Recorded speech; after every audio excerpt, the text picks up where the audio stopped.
Good morning. Mic is हो गया हाँ. Okay. Good morning, everyone. Welcome to the last day of this FTP. Apologies for the delay in starting the program. We had some technical issues and we were waiting for all the participants to join. For this session, we have a very interesting topic, the first session on the last day of FTP, a much awaited topic. A lot of participants had also asked for this specific topic. So the role of systematic literature review in framing research problems. And we are very honored to have with us today Dr. Salim Mir. Dr. Salim Mir teaches technology and society, human digital interaction, and heritage tourism at the Cluster Innovation Center, University of Delhi. He holds a PhD and MPhil in Geography of Tourism from Delhi School of Economics, alongside two master's degree, MSc Geography and MA Tourism Management. His research interests include tourism, virtual geography, geography of innovations, and digital humanities. He has also contributed to academic leadership as an organizer of various FDPs and teacher training workshops on NEP, project based learning, and design your degree concept. Dr. Mir has delivered several invited lectures and served as resource person, chair, and keynote speaker in various academic platforms, including workshops, capacity building programs, and FDPs. I now request our program coordinator, Dr. Virendra Tripathi, to please felicitate Dr. Salim.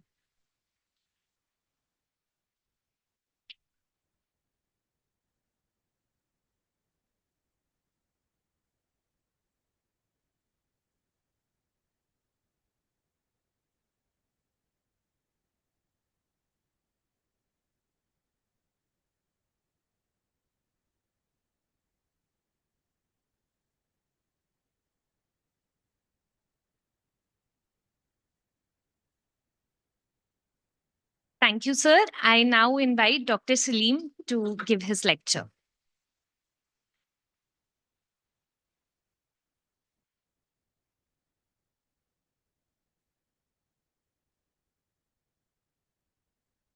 Thank you, organizers. Very good morning to all of you, participants and students alike. So, I was thinking that today is the last day and I have the first session, so I will be having ample time to, talk about my topic. Because last में पहुंचते पहुंचते जो है time जो है, last वाले को जब बहुत कम मिलता है time, but unfortunately due to some glitch which was out of our hands, so not in our control. So we are a little late, but I will manage to complete my presentation within time only. So Virendra ji, आप परेशान मत हो जाइएगा, okay? Yeah, so systematic literature review and research problem, research questions. This is basically the basics of research methodology. If you see, you all have, the participants who are from different, colleges or universities, and the students who are going to do their research or research projects in, in their 7th semester, and all, literature review is one of the very important and indispensable part of any research. The flow of my talk will be that we'll discuss a little bit briefly about research problem, what is a research question, then basics of literature review, and then we'll go to systematic literature review. We'll include planning, conducting, and reporting, and finally how to organize the literature review, whether it is in a PhD thesis or a student project or just an article. So, what is a research problem? It's simply a gap in the existing knowledge or a contradiction in the existing theories or an area of concern or the real world challenge that a researcher wants to address.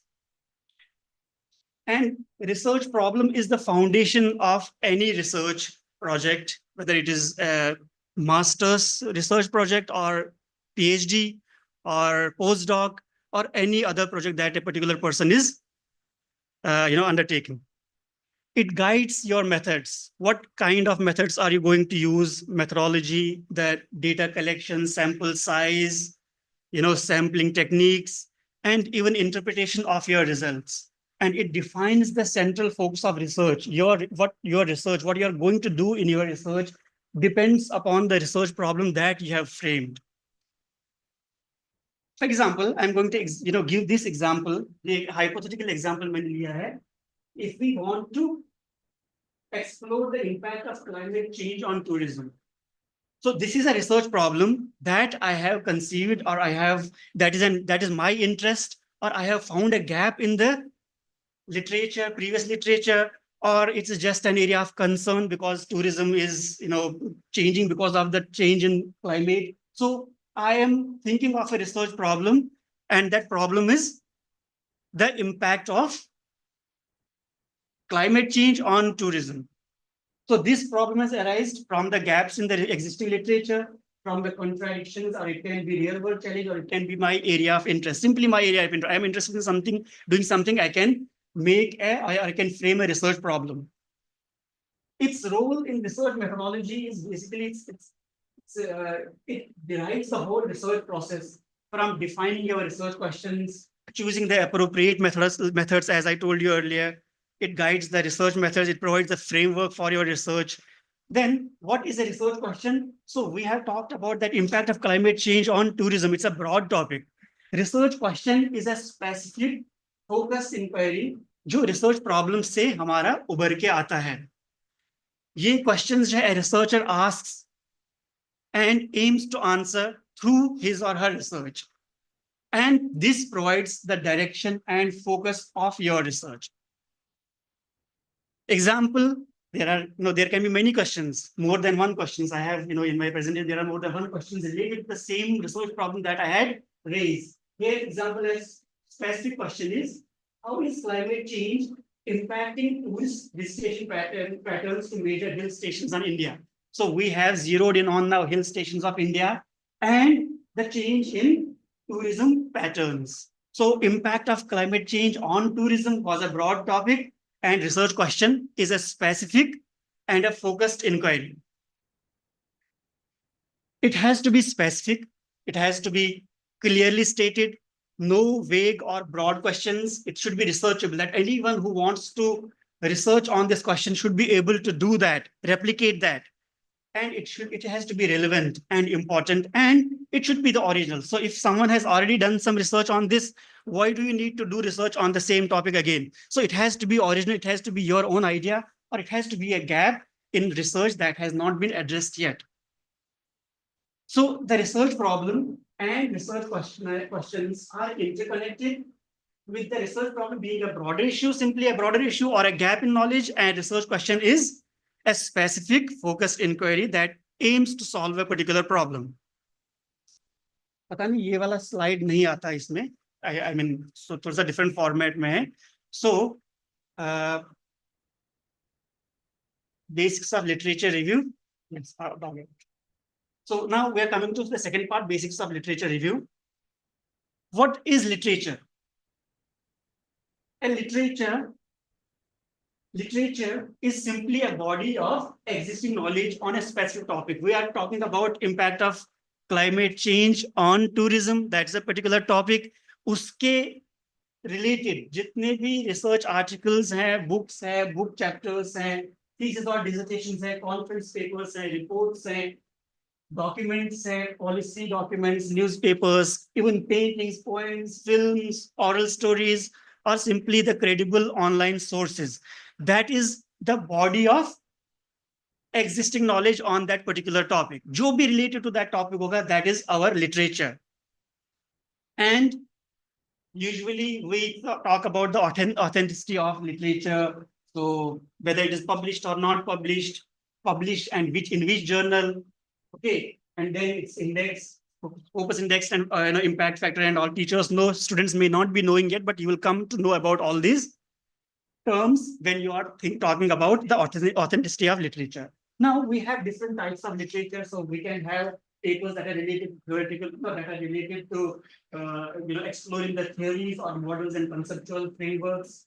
Then there is empirical literature, that is, people have worked on those areas using empirical methods, using observation experiments and all. Then there can be methodological literature. Then we have review literature, and then gray literature, which is basically non-commercial or non-peer-reviewed sources like reports, like theses or policy papers. All these are different types of literature that you will encounter when you are searching for research related to your particular research question or research problem. And what literature review is?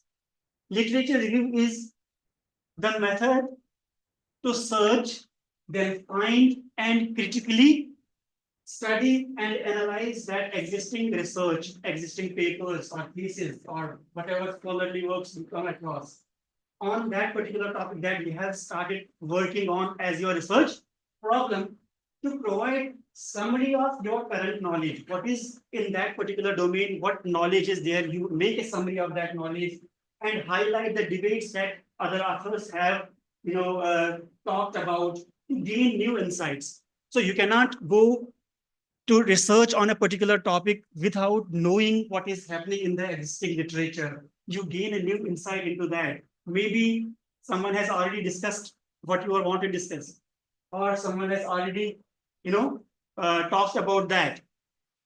If someone has already talked about that particular topic, you don't have to do that. You have to find the gap. What is the gap there?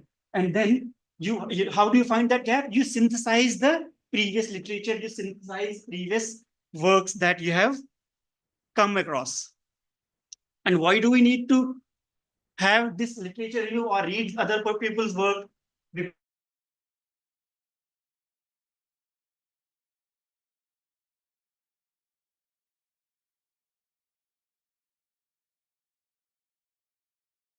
We can only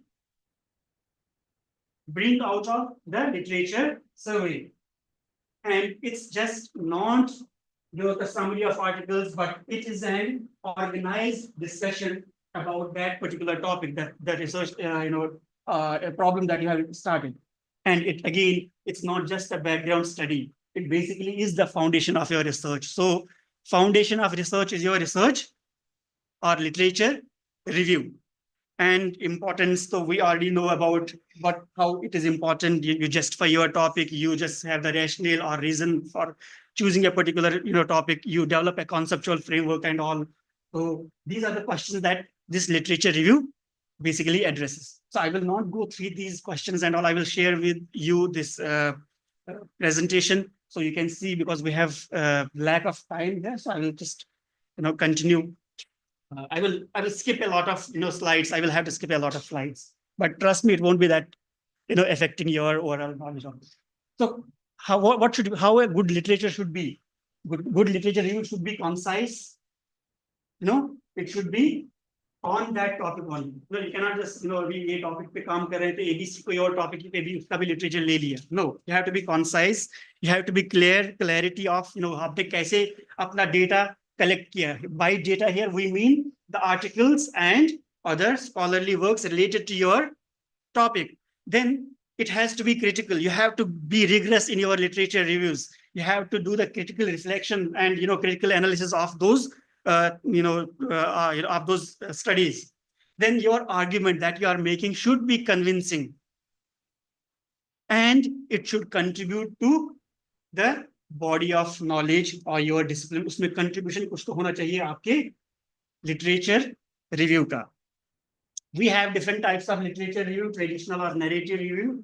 We have systematic literature review, scoping review, meta-analysis and meta-synthesis. If we have time, we can discuss these different types of literature review in the end. Now let's come to our topic, the systematic literature review. We will be talking about the planning, then conducting and reporting of systematic literature review. It is usually the one most used types of literature reviews. So what is a systematic literature review? Systematic literature review is based on a well-defined methodology. It aims to find, assess, and aggregate all evidence.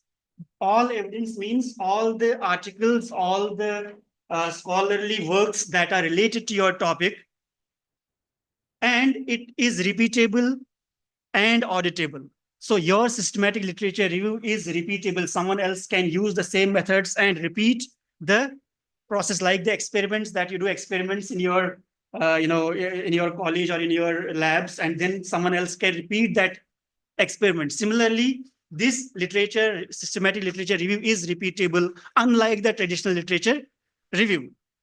And it summarizes the, so researcher conducting systematic review selects empirical studies that are relevant to that particular topic or research question and assesses the validity of each one, and then determines the trend shown by those studies, and then summarizes that existing evidence and identify any gaps in current research. And this provides the framework or background in order to appropriately position your work.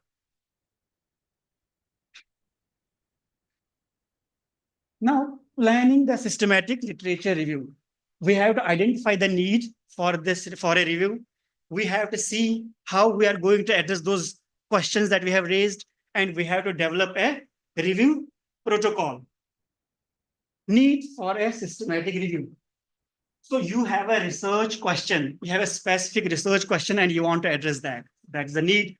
Then you find conflicting findings or knowledge gap. So there is the need for a systematic review. Or you want to establish effectiveness. You have done narrative analysis or traditional literature review, but you want it to be more effective, so that you can make decisions based on the evidence. It's used mostly in healthcare. For example, they use literature on a particular topic. For example, there is a cure for a particular disease, and people have written about that, how this particular medicine is impacting the subjects. So you collect that literature and then help medical practitioners to decide whether to give that particular medicine or not. Then transparency and replicability, as we have talked, that it should be transparent. Your methodology should be transparent, and it should be replicable. Your research literature review, systematic literature review. And we are doing this. We have the need for this literature review because the traditional limitations, the traditional literature review limitations have to be overcome sometimes. The research question. So a systematic literature review must follow a question or number of questions that you want to address from that particular systematic literature review. And that derives the entire methodology.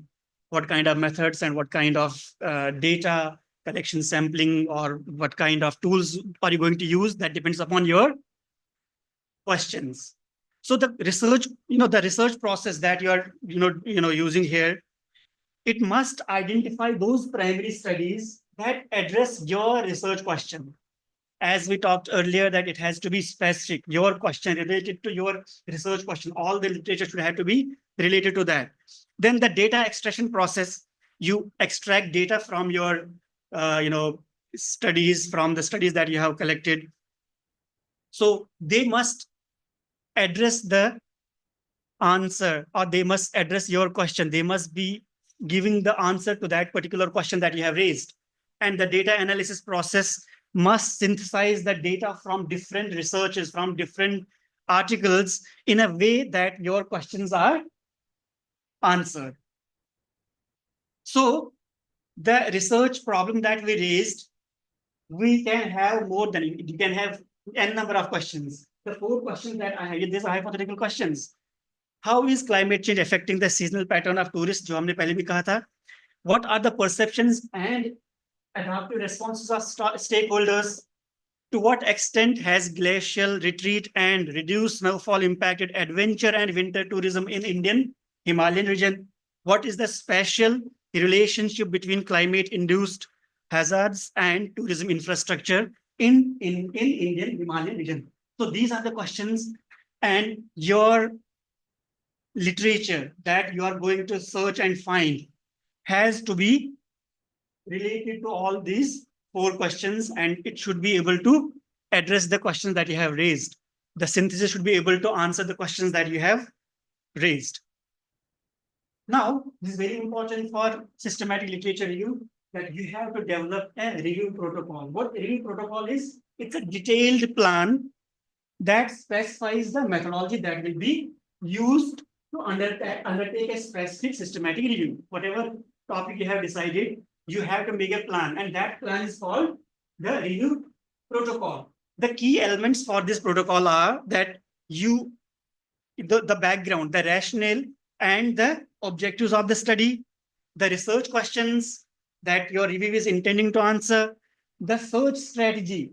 How are you going to search the articles? How are you going to search your resources, primary studies? Those search terms or the digital libraries that you will be searching your articles on, or specific journals, or you want to explore gray literature as well. You have to mention that in that review protocol. And then you have to use inclusion and exclusion criteria, because there might be thousands of articles that you that pop up when you search your keywords on a database. But you don't need all those articles may not be relevant. So you have to use inclusion and exclusion criteria to choose only those researches that are most relevant to your topic. So then you have these study selection procedures. How do you select the studies? Studies are basically articles or whatever scholarly works are related to your topic. So how that selection criteria will be applied? Okay, for example, how many will assess those articles? So usually there are more than 2 people who are writing a systematic literature review. So you cannot say that a single person. You can do it, but it's considered to be it's not recommended. So there has to be more than 2 reviewers, because you need to minimize the bias. Systematic literature review does not include the bias, because if there is single author, a single reviewer, there is more chances of bias are there. So there are more than 2 reviewers who write a systematic literature review. So how do you do that? If there is conflict arising, if I say that this particular article we should include, and my other reviewer says it should not be included, there is contradiction between the two. How are we deciding that who is better? I mean, मेरे colleague में कौन किसकी बात सही है? So you have to use that study selection process. We'll talk about that in next slides. Then you need to assess the quality of articles that you have chosen. So there are these quality checklists also of the individual studies. Then data extraction. How are you extracting the data? Are you doing the bibliometric analysis also? What kind of procedure are you using for that? So how are you getting the information from your primary studies that you have selected for your research, for your systematic research? Then the synthesis of that extracted data. How are you going to the data that you are getting from those studies, how are you going to analyze them or combine them? Then final is, what is your dissemination strategy? You have written an article, or you have used your methodology and all. Now, to what end? What do you want to accomplish through systematic literature survey? Maybe you want to publish an article in a journal. Maybe you want to present it in a conference, or you want to put it on an online platform, or you want to have a workshop on those systematic literature review, or you want to make a practical guidebook or handbooks, depending upon what is your aim. So that is the final dissemination. How are you going to disseminate? How are you going to spread your work? So a review protocol addresses these questions. What are the reviewers' objectives? Reviewers' objectives, आपके review के objectives क्या हैं? What sources were searched to identify primary studies? Were there any restrictions? Were you restricted to those restrictions? We'll talk about them also. What are the restrictions and all? Then what were the inclusion exclusion criteria and how were they applied? Why did you use particular inclusion exclusion criteria? And how were the quality criteria applied? Quality of a particular article or a particular study. How were data extracted from the primary studies? How were the data synthesized? How were differences between studies investigated? And then how were they combined? And was it reasonable to combine the studies? And do the conclusions flow from the evidence? Are you concluding from the evidence that you have gathered from the articles or the research that you have provided? So this review protocol basically answers all these questions for you. So there are a few protocols that usually people employ while doing literature review, systematic literature review. But this Prisma protocol is the most used one. So it's preferred reporting items for systematic reviews and meta-analysis. Prisma. It assists this particular protocol. It assists authors to completely report why their systematic review was done. So this Prisma protocol tells us why this particular review was done, what methods were used, and what did they find. There are 3 stages of this Prisma protocol. One is identification, second is screening, and then inclusion. We have screened these tools. I have provided them here. So you use one of these tools. Mostly we use Covidence. So sometimes we try to find those tools that are free. Covidence is one of the free. And you can find more about this Prisma on this. I will share it with you. Other protocols are basically, Prospero, but usually Prisma protocol is used for this systematic analysis. So on that website, on this Prisma protocol, there is this website, you will find this. So this is the example. If you want to include both, published articles or published sources as well as the gray literature. Gray literature that is not published, like theses, dissertations, or reports and all, which are not peer reviewed or which are not published. When published sources are usually peer reviewed and all. Say you want to include both of these literature. So you have this identification. First, you identify the records from, for example, databases. So there are many databases, like usually we use Scopus or Google Scholar also. We'll talk about that also. And then there are so many, these journal, journal, you can say repositories where you can go and find the data. Then before screening, before going to screen, you can remove, for example, duplicate records, or you use automation tools like Ryan and all. So it shows you that this particular, article is not relevant. So before you screen them, you can remove some of the articles. Similarly, you can, from websites, from organizations, you can find the gray literature. For example, शोध गंगा से हम जो है usually पुराना जो किसी की thesis and all वो download करते हैं. So you can use there, for example, शोध Ganga and all, and you can find those records, and then you take them, those records, those survey, those studies, you take them for screening. So you will exclude them based on the criteria that you have used. Then you will see these are the remaining reports or remaining studies that are for retrieval that I have to see further. Okay. And finally, you will see these are excluded. And retrieval period, there might be some study that you don't want to retrieve, or you are not able to retrieve them. Then you will see the eligibility criteria of these reports based on the criteria that you will decide. We'll talk about those criteria in future slides. So based on this eligibility criteria, you will see that there is this for reason 1, I have excluded, for example, n number of studies. For reason 2, दूसरे number का study, और reason 3 और एक study मैंने जो है निकाल लिया.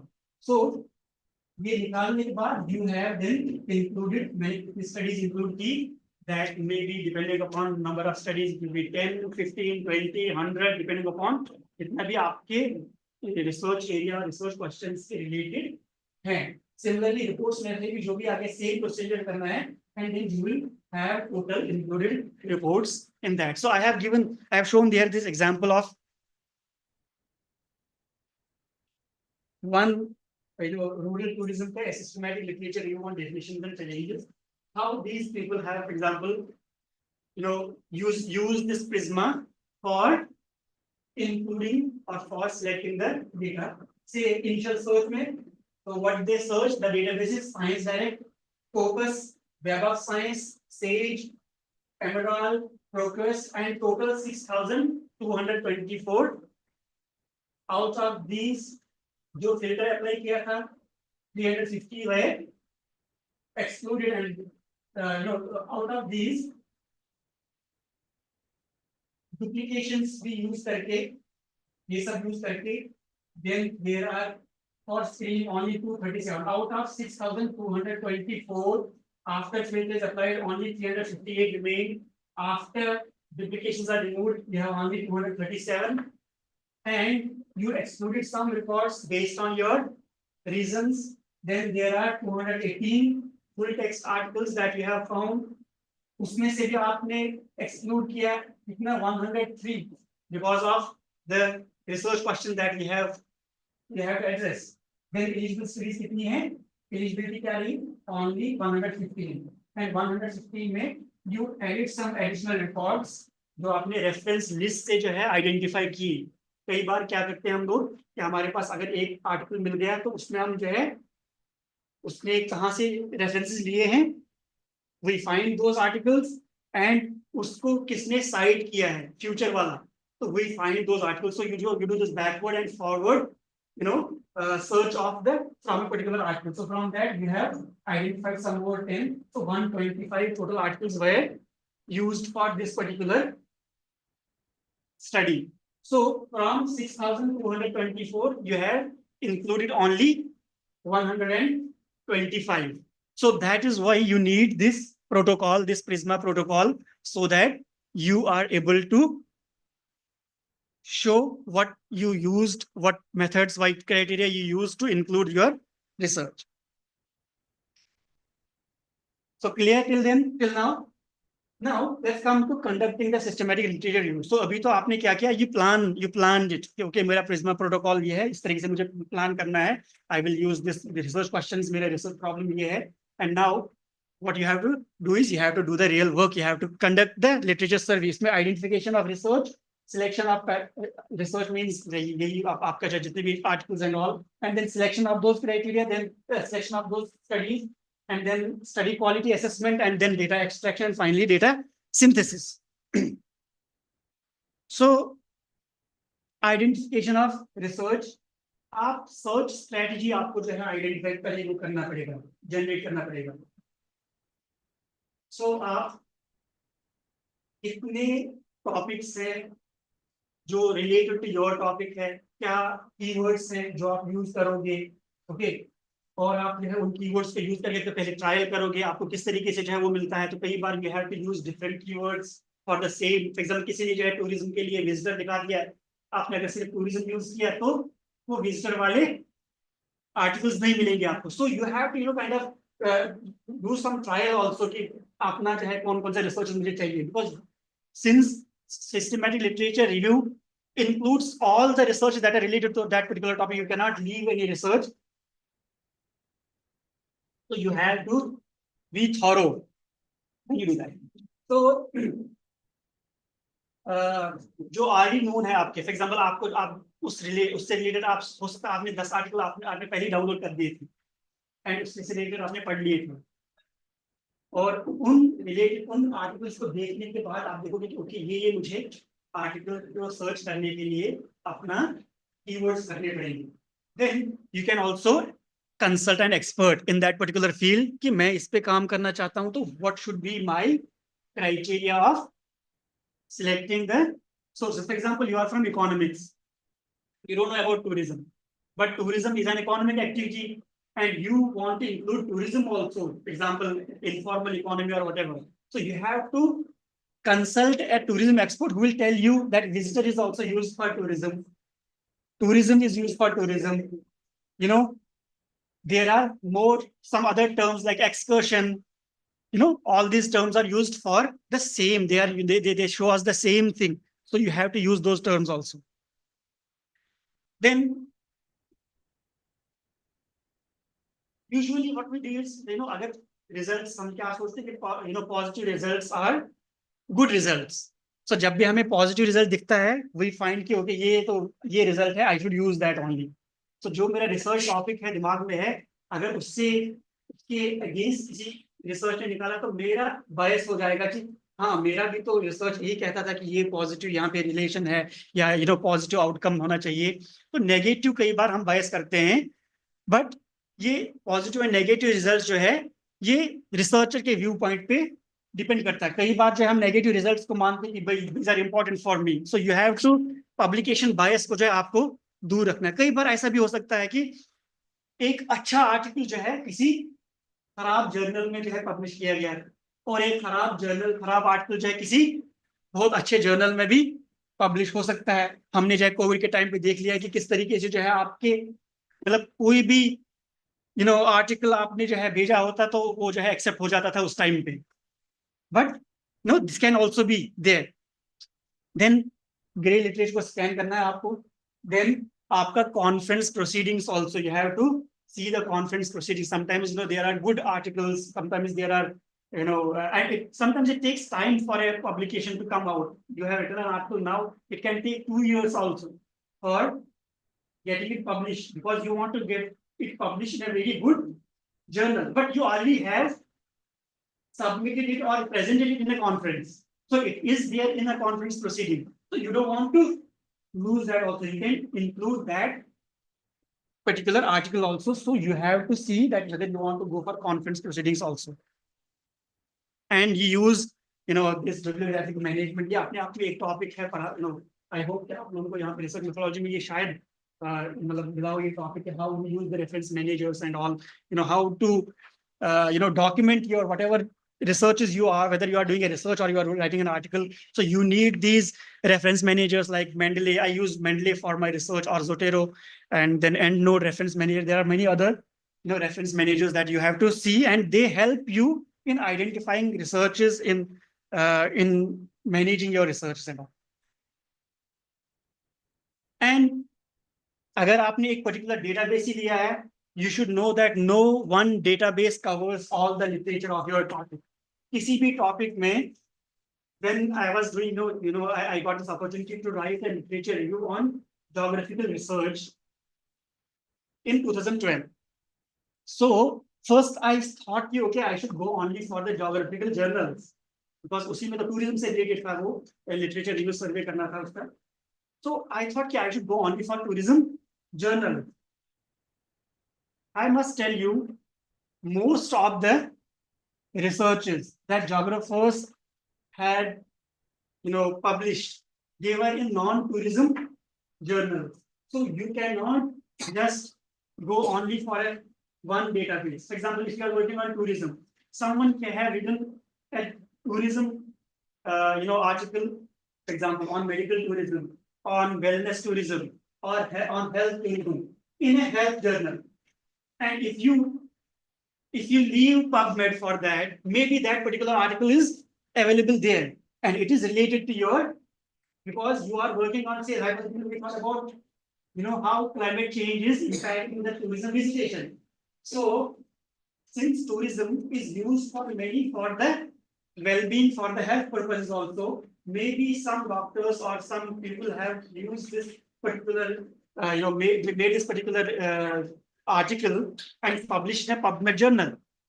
That is possible. So you have to kind of try to include all the databases that are there. Maybe there are duplications, but you can screen them, at duplications to remove कर सकते हो. Then you have to document the search. You have to write it, how you are searching it. You have to write the keywords, and also that anyone who wants to replicate your research can use those keywords and find the same results that you have found. So there are so many. These are your databases. Scopus, PubMed, JSTOR, Science Direct, Web of Science, and there are many others. Google Scholar है, economic literature के लिए economic literature, then sociological abstracts, then GreyNet is also there, which has so many articles, so many these reports and all for the purpose. So you can try to include as many as possible. So how do you search is, you have this, we know that, criteria and, or, if you are from mathematics, you know that Boolean, search when we write, even in Google when we write, and if we use these Boolean searches and all, so our search will be better than simply writing about tourism, and climate change. So if you use these, commas and all, your search will be specific. So how you write, for example, search for on same climate change as global warming. So how we write is climate change on global warming. So climate change, अगर हमने सिर्फ climate change डाला होता तो global warming and tourism भी हो सकता है. So I have missed those articles that included global warming, and since these two are very really related and used synonymous many times, so I have to use climate change or global warming and tourism or tourist destination or tourist behavior and Himalayas or Indian Himalayas or mountain regions or hill stations. And if I'm including GIS and all also, GIS, Geographical Information System, remote sensing or spatial analysis. So this will be my search, and I have to show it in my research, in my literature review, that I use it like this. So आपका जो भी कल आपका जो review का जो paper होगा, जो भी इसको देखेगा, तो वो इनको यूज करके रेप्लिकेट कर सकता है योर रिसर्च को. And our systematic literature review has to be replicable, and it is fair and it is transparent. The methodology is transparent. So it's basically a mathematical term. These are Boolean symbols like and and in. So for example, if I write, say, global, tourism and tourism destinations. Yeah, global, climate change and tourism destination. So it will show me different results. If I write climate change or tourism, so or का difference होता है. So in computer searches, you use these and in, and or and then commas and all. So it's a mathematical terms.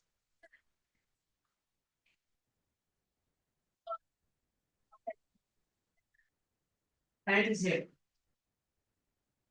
So this is basically climate change or basically or का मतलब है कि ये similar है. So it's like this या ये, किसी ने ये लिखा हो, किसी ने ये लिखा हो, और इसके साथ ये होना चाहिए, या ये होना चाहिए, या ये होना चाहिए. So what computer will do is it will use all these combinations. It will use climate change, tourism, climate change, tourist destination, climate change, tourist behavior. Then it will use global warming, tourism, global warming, tourist destination, global warming, tourist behavior, and give you the searches, because you want to collect all the related studies that are related to your topic. So ये and or there are computers में use किया जाता है ये searches and all. जो भी हम Google search वगैरह करते हैं, तो basically that uses these, it's called Boolean. So you have to show it like that.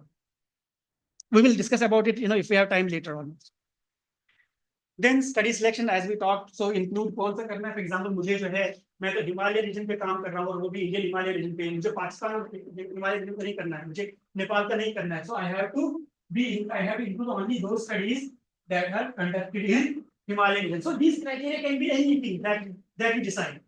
So thematic मुझे जो है climate change and tourism decide करना है. अगर उससे हटके है तो I will not use them. Then methodology, जिसमें भी GIS यूज किया हो, अगर GIS नहीं यूज किया तो मुझे वो काम का नहीं है, because I am using GIS. Similarly, exclusion क्या करूँगा मैं, based on my geographic और relevant topics है, कोई या quality है, मुझे पता चला कि कोई non peer reviewed पेपर है, maybe I want, मुझे वो नहीं चाहिए. Okay, so I can use that criteria also. So these inclusion and exclusion criteria depend upon your research questions, depend upon what you are trying to work on. Okay. Then how do you study? How do you select this? Study. Maybe Chinese language में कोई लिखा होगा तो आपके लिए कोई काम का नहीं है, तो you just use language option. You can journal मुझे कोई use करना है, मुझे author कोई use करना है. On the basis of this you can also find that कि मुझे ये वाला particular author को तो use करना ही करना है, या मुझे तो जो फॉर एग्जाम्पल पार्टिसिपेंट्स और सब्जेक्ट्स हैं सोशियोलॉजी में या कहीं पे भी कि भाई जिन्होंने सिर्फ ट्राइबल पॉपुलेशन पे काम किया हो, depending upon what your for research question is, या मुझे इस पर्टिकुलर डेट से लेके इस पर्टिकुलर डेट तक ही रिसर्च चाहिए, सो you have that study selection process. Reliability of inclusion, इस चीज को मैं किसका रिलायबल मानूं मैं, अगर usually 2 or more authors, they assess all the papers. For example, if we are 3 people working on that particular systematic literature review, me, my 2 colleagues, we will be assessing all the papers. I will assess them. I will say, okay, we can give them category. Okay, ये A+ है, ये article, you must include it. Then the other person can say, no, there is some contradiction. There is some problem with that. So how do we address those contradictions? There is a point kappa statistic, जो कि मेरा और दूसरे author का जो criteria हमने किया है कि रिलायबल है कि नहीं है, वो उसको क्या करेगा, डिसाइड करेगा कि किसका सही है। यानी कि यहाँ पे भी हम बायस नहीं रख रहे हैं, we are using statistical methods for unbiased study, and which is one of the important criteria for systematic literature review. So then identify relevant studies, automated and manual, exclude studies on the basis of title, on the basis of abstract, on the basis of depending upon methodology or all, depending upon what you want to achieve. Then study quality assessment. It's a critical step कि आपकी जो studies हैं, studies means articles हैं, उनका assessment, उनका how to evaluate their validity, reliability, और वो bias कैसे हम दूर करें। इसमें ये जो study quality assessment है, इसके भी basically there are some checklists also that you can use for a particular article. कुछ checklist आप लिखिए कि okay, मेरे पास ये criteria मैं यूज कर रहा हूँ for this quality assessment, और ये check कर रहा है, और this is selected. ये इसमें check नहीं कर रहा है, I don't want to select that. Say title का हो गया, abstract का हो गया, methodology का हो गया, okay. So because you want to have the studies that are most relevant to your topic. You don't want to derail from the question that you have raised. और अगर आपने कोई exclude किया, कोई include किया, you want to see if I include these studies. Say number of 5 studies आपने exclude किया, अगर आपने वो include किया, तो क्या आपके जो आपका explanation है, जो आपका जो research का outcome जो है, क्या वो change हो रहा है? कई बार क्या होता है ना कि अगर हमने जो है कोई आर्टिकल को जो है ऐड किया, उसकी वजह से बहुत ज्यादा चेंजेस हो सके, किसी आर्टिकल के 4 आर्टिकल रिमूव करने से कोई फर्क नहीं पड़ता हमारे डेटा को। So you have to see that also, and accordingly you will see quality assessment. And अगर कहीं पे डुप्लीकेशन है, सेम टॉपिक पे 2 लोगों ने काम किया है, अलग अलग जर्नल्स में है, तो यू कैन सिलेक्ट कि जो जर्नल अच्छा है, जो आपको लगा कि ये ज्यादा रिलेवेंट है, डिपेंडिंग अपॉन। सो ये आप क्वालिटी असेसमेंट इंस्ट्रूमेंट के यूज कर सकते हो। स्टडी डिजाइन क्या है, डेटा क्वालिटी मेथोडोलॉजी, उन्होंने मेथड यूज किया कि नहीं किया, कितना बड़ा सैंपल लिया है। कई बार जो छोटा सैंपल ले लिया तो that can not be representative of the whole population. So you have to see on the basis of your methodological rigor or your limitation standards, the relevant standards of it, transparency है कि नहीं है, ये आप use कर सकते हो for assessing the quality of your studies. So there are these two assessment, quality assessment programs, CASP and MMET. You can further explore those if you are working on a systematic literature review. Now, how do you extract the data? Independently by 2 or more authors, so that bias is not there. And then you should compare those data. And if there is disagreement between 2, मैं कहूँगा नहीं ये तो use करना चाहिए, इस तरीके से यूज करना चाहिए, दूसरा टाइप है, तो हम डिसएग्रीमेंट्स कैसे उनको दूर करेंगे, तो हम जो है एक एडिशनल किसी को ऐड कर सकते हैं कि ओके यू डिसाइड कि भाई हम में से कौन सही है, किसका डेटा सही है। Then there are multiple publications as I already told you. So जो सबसे अच्छा है डिपेंडिंग अपॉन कि आपका क्राइटेरिया क्या है। Then how do you synthesize data? Now you have got the data, you have extracted it from your studies. How do you synthesize that? How do you collate that? How do you integrate and summarize the findings to draw the conclusions? So it can be, you can use qualitative, quantitative or mixed method here to integrate and synthesize your data. Okay, and it should be given in your review protocol है, वहां पे आपको देना है कि मैं इस तरीके से करूंगा।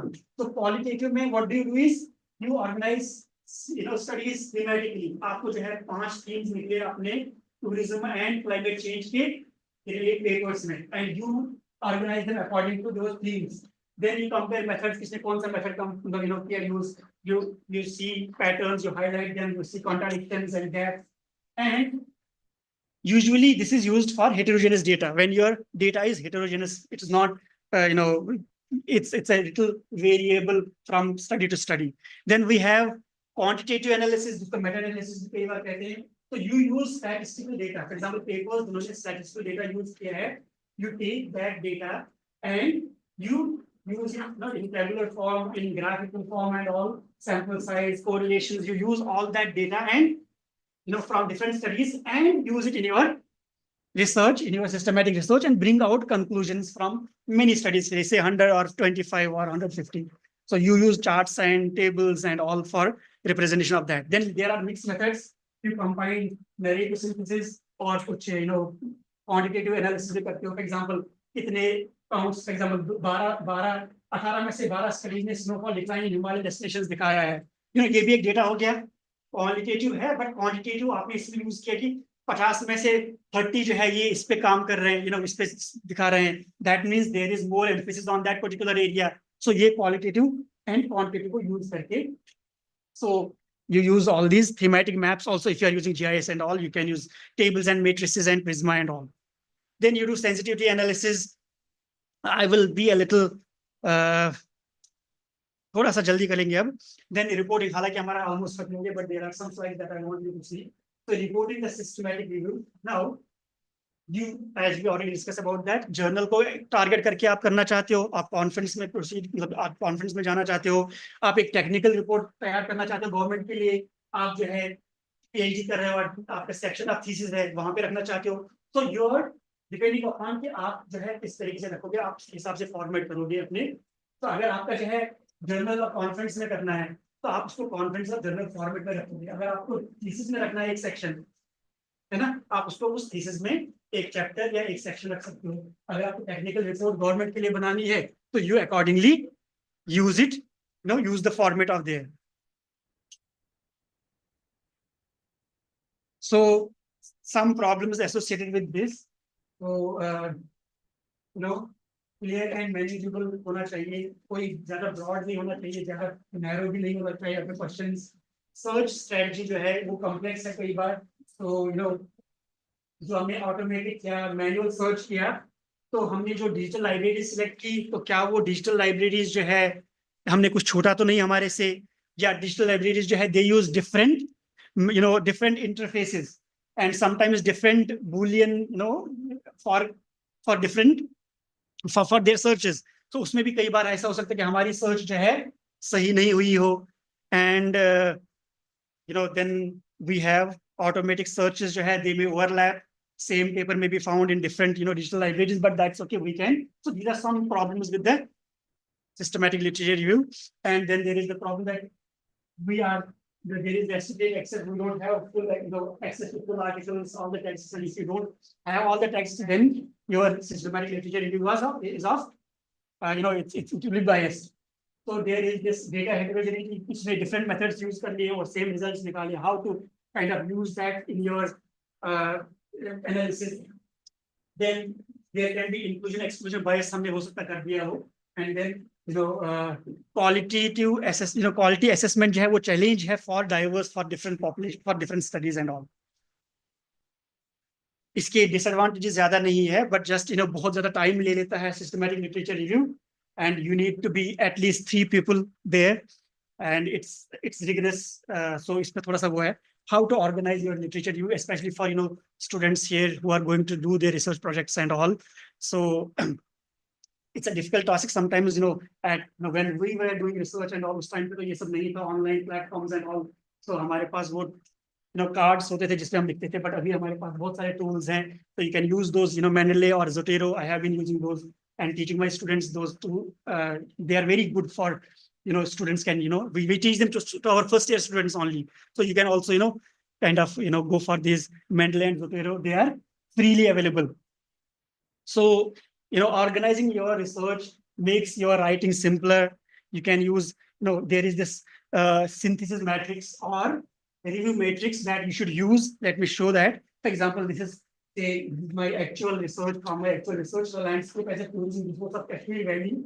So I have, for example, three researches: Price, Butler, and Jha and Wani. They have talked about, they are related to my particular research question. So main idea is that landscape is a resource, tourism area life cycle, tourism impact on forests and ecotourism in Kashmir. And then, Price has talked about quality scenery is scarce. Evolution of tourism was talked by Butler, destinations stayed over time. Then tourism environment relation was discussed by Jha in tourism, leads deforestation, and tourism in Kashmir was addressed by Kashmir has fragile ecology. Now you have to synthesize these. So this is a matrix that you have made. So you can have hundreds of your articles. You can write them like this, or you can use matrix में यहाँ पे आप रख दीजिए and main things इधर रख दीजिए depending upon जब भी आपको जो convenient लगे. And then what you do is you make your argument. That is how you synthesize your argument. Is like, so from these four articles, what I have got is landscape includes mountains, vegetation, water, etc. It is considered a resource that Price has said, which can provide economic benefits to people of Kashmir, which has a fragile ecology, is most suited. So Kashmir, which has a fragile ecology, is most suited for tourism for regional development. But tourist destinations get destroyed over time. Butler has said that due to deforestation. Jha has said that, and over utilization of resources. So this is my synthesis of all this. Therefore, ecotourism is best suited economic activity for fragile landscape of Kashmir Valley, so that the environmental impacts are minimized and tourism sustains for a longer period of time. So you got how you synthesize your arguments, or your, how you make your arguments from the articles that you have got from literature review. How much we can take that from it? So it depends upon, for that, plagiarism, you are talking about plagiarism. So if you take, for example, I have totally refrained whatever they talked about.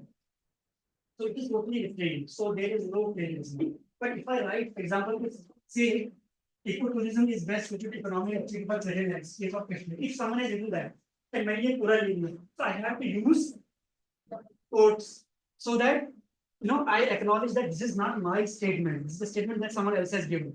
But what we're talking is similarity index and plagiarism. So those are basically different topics. But you can take some journals say, they say okay 15% is okay. या research thesis अगर है उसमें वो कहते हैं कि 20% भी चलेगा. But कुछ articles ज्यादातर जो है क्या कहते हैं 10% से कम होना चाहिए आपका.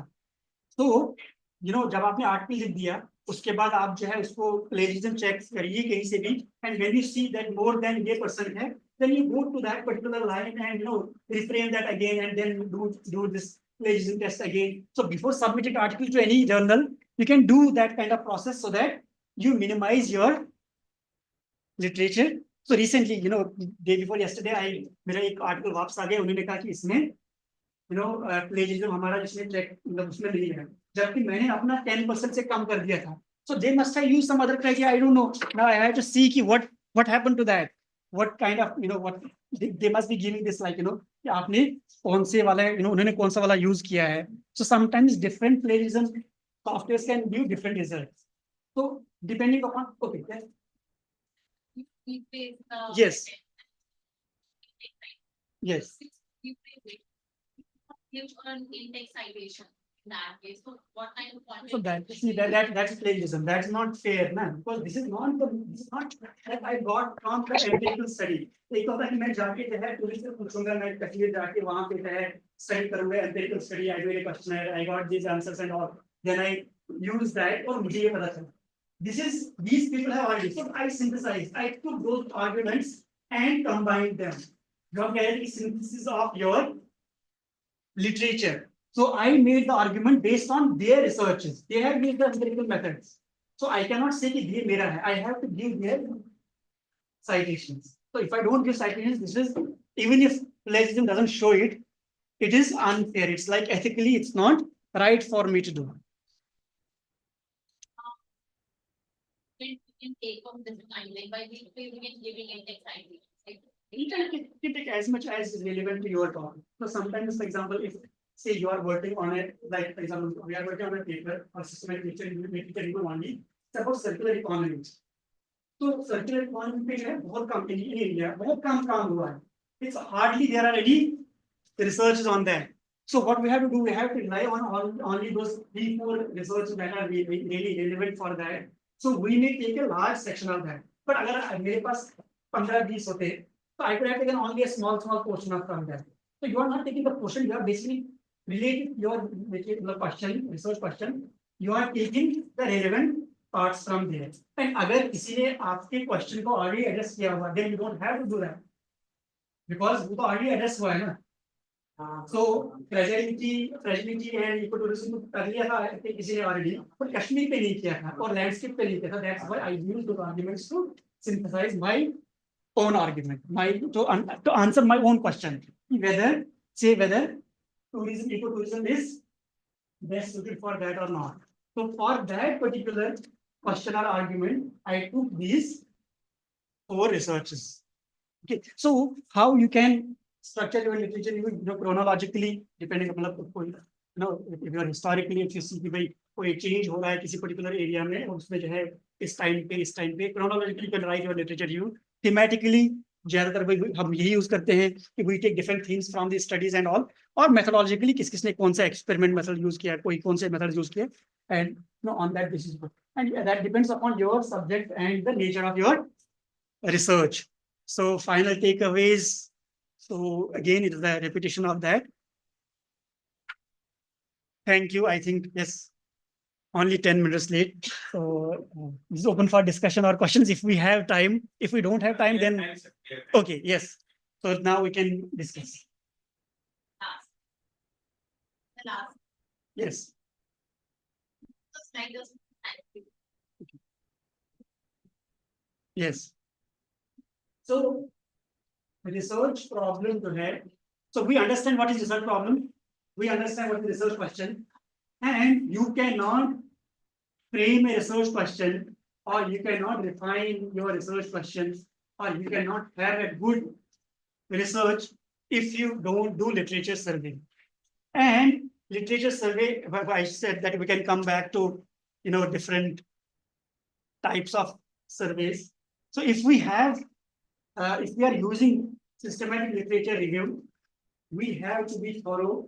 We have to use different, you know, so then, you know, other types of reviews are there, you know, systematic mapping study or scoping study भी कई बार कहते हैं. So, you know, you take a broad idea. For example, let's talk about this circularity, you know, in circular economy in India. Since इसमें बहुत काम नहीं हुआ, या अगर हुआ भी है तो we don't know about that. So I can take a scoping review. So scoping review is different from systematic literature review, because scoping review में you take a broad area and find all the researches in that and bring out, summarize it. We don't do statistical methods. We don't do this rigorous method. You just summarize कि उनके findings क्या थे, और ये basically क्या होता है कि explore करना है. So scoping review is basically exploring a particular idea. So if I can do this scoping review of circular economy because I want to explore what is happening in that particular area. How are people, you know, working on that? What are the researches? What are the papers? And what are the methods and all using in that? But systematic literature review में क्या है कि I have taken a particular question and address that through the studies or the literature that is already available, without me going for the field survey, without me doing the actual research. Someone else has done the empirical research and I am using that for addressing the questions. And people you know do all these systematic literature reviews and all. They are very important for understanding many questions that you know. So then we have tertiary studies. So इसमें क्या किया जाता है कि SLR जो है, जो इसे लोगों ने बहुत सारे जो है systematic literature review किया है, तो we do the review of those SLRs. So एक तो प्राइमरी स्टडी होती है, जैसे किसी ने खुद काम किया है और रिसर्च पब्लिश किया है, दैट इज प्राइमरी स्टडी, और उस पर हमने सेकेंडरी स्टडी बना दी जो कि सिस्टमैटिक लिटरेचर रिव्यू है. अब सिस्टमैटिक लिटरेचर रिव्यू के ऊपर भी उनको भी लेके आप जो है एक रिव्यू कर सकते हैं, जिसको टर्शियरी स्टडी कहते हैं. So primary, secondary and tertiary reviews you can see. So, if you have questions, if you have related to this, we can discuss that.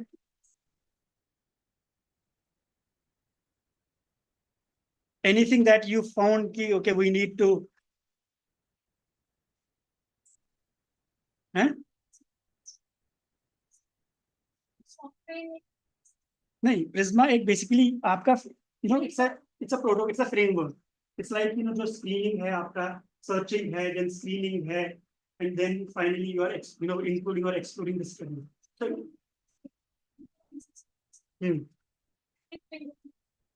So, I think मेरे पास ना एक second.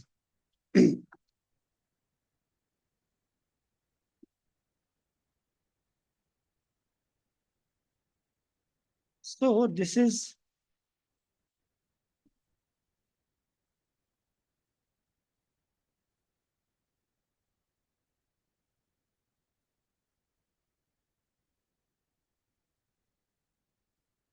So, for example, say.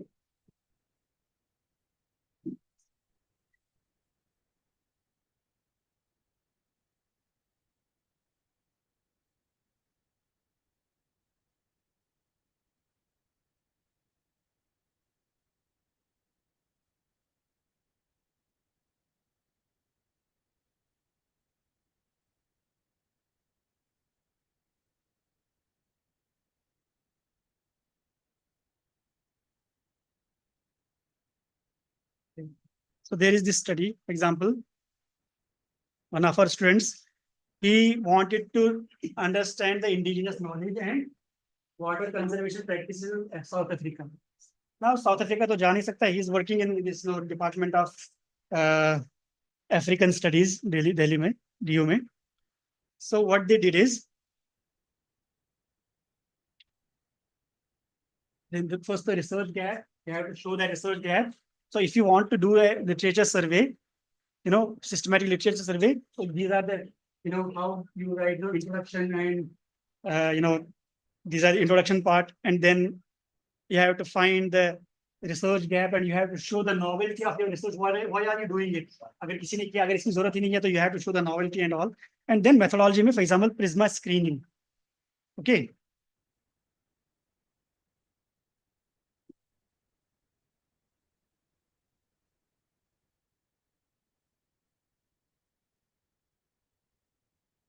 तो इनके पास, for example, articles जितने भी थे,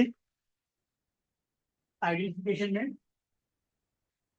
इन्होंने ये, these are the keywords: indigenous water conservation practices in South Africa and peaceful water management in South Africa, and these are the keywords.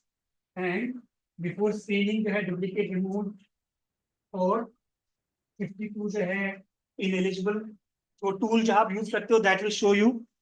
And then उनके पास 197 research articles.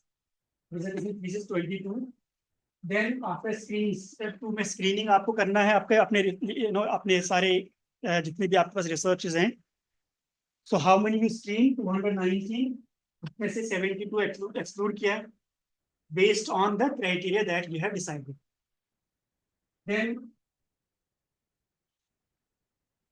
22 में से reports जो retrieve नहीं किया, 22 जो है report उन्होंने retrieve करने की सोची, but then on the basis of screening that these are not relevant for us, तो 11 हटा दिए. तो total कितना हुआ? ये हटाने के बाद 147. So these are eligible for your research. इसमें भी reason for exclusion, no empirical data इनमें दिया है, lacking in scientific analysis, lacking regional specificity, यानी कि साउथ अफ्रीका के साथ से रिलेटेड नहीं था, and non peer reviewed sources. तो ये देख के जो भी eligible भी थे, उसमें भी using these criteria they excluded them. And finally, step 3 में what they selected is 36 articles and 11 reports, total 47. So इस तरीके से आपको प्रिज्मा यूज करना है कि आपने ये बेसिकली ये क्या कि ये बेसिकली ये शो करता है कि आपने rigorously you have gone through the articles and read their title and title के basis पे हटा दिया पहले, because you cannot read all the 6,000 or 4,000 or even 1,000 articles. So some to you will exclude on the basis of title. Some this tool will help you to exclude some of the articles. You will on the basis of your research questions you will exclude. And then finally जो ये 47 रह गए, you can read them all because you are 3 or 4 scholars working on that, and you can read all of them and use in your research. Yes. It's not. No. It's not a tool like that. So it's not a software. So it's just a framework. It's just a plan, just the steps. Okay.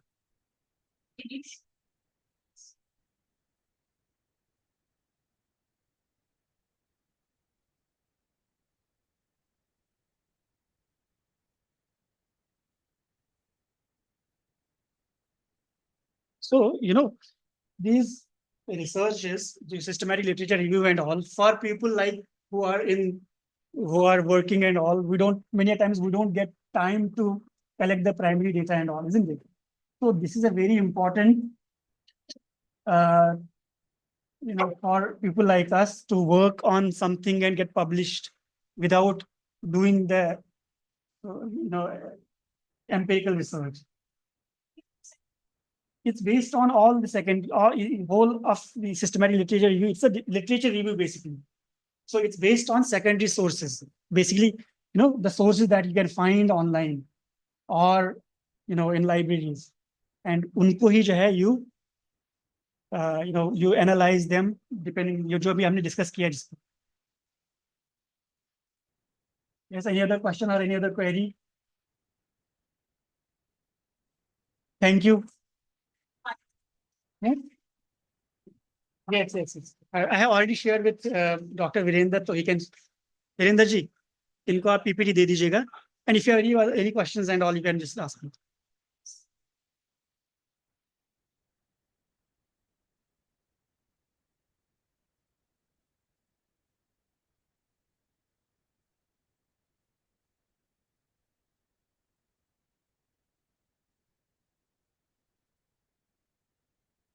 Thank you so much, Dr. Mir, for taking out the time and being here with us. And thank you for talking about such a quintessential topic, particularly because systematic literature review has started to gain a lot of attention, particularly in the field of social sciences, which is where I'm from.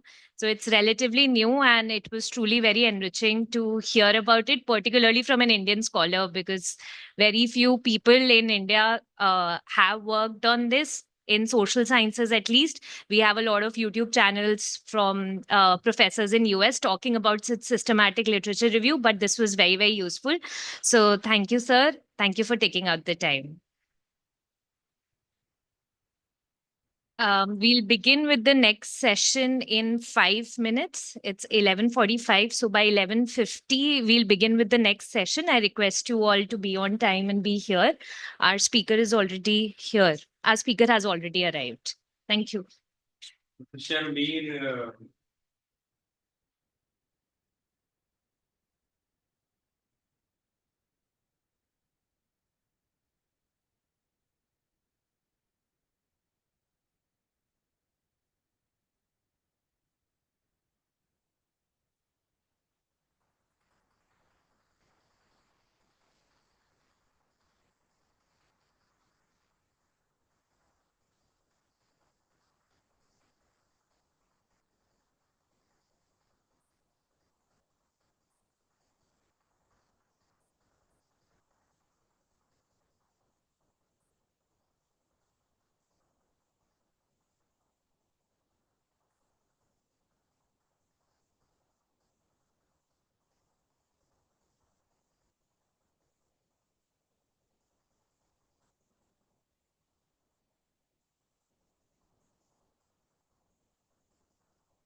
Hi, everyone.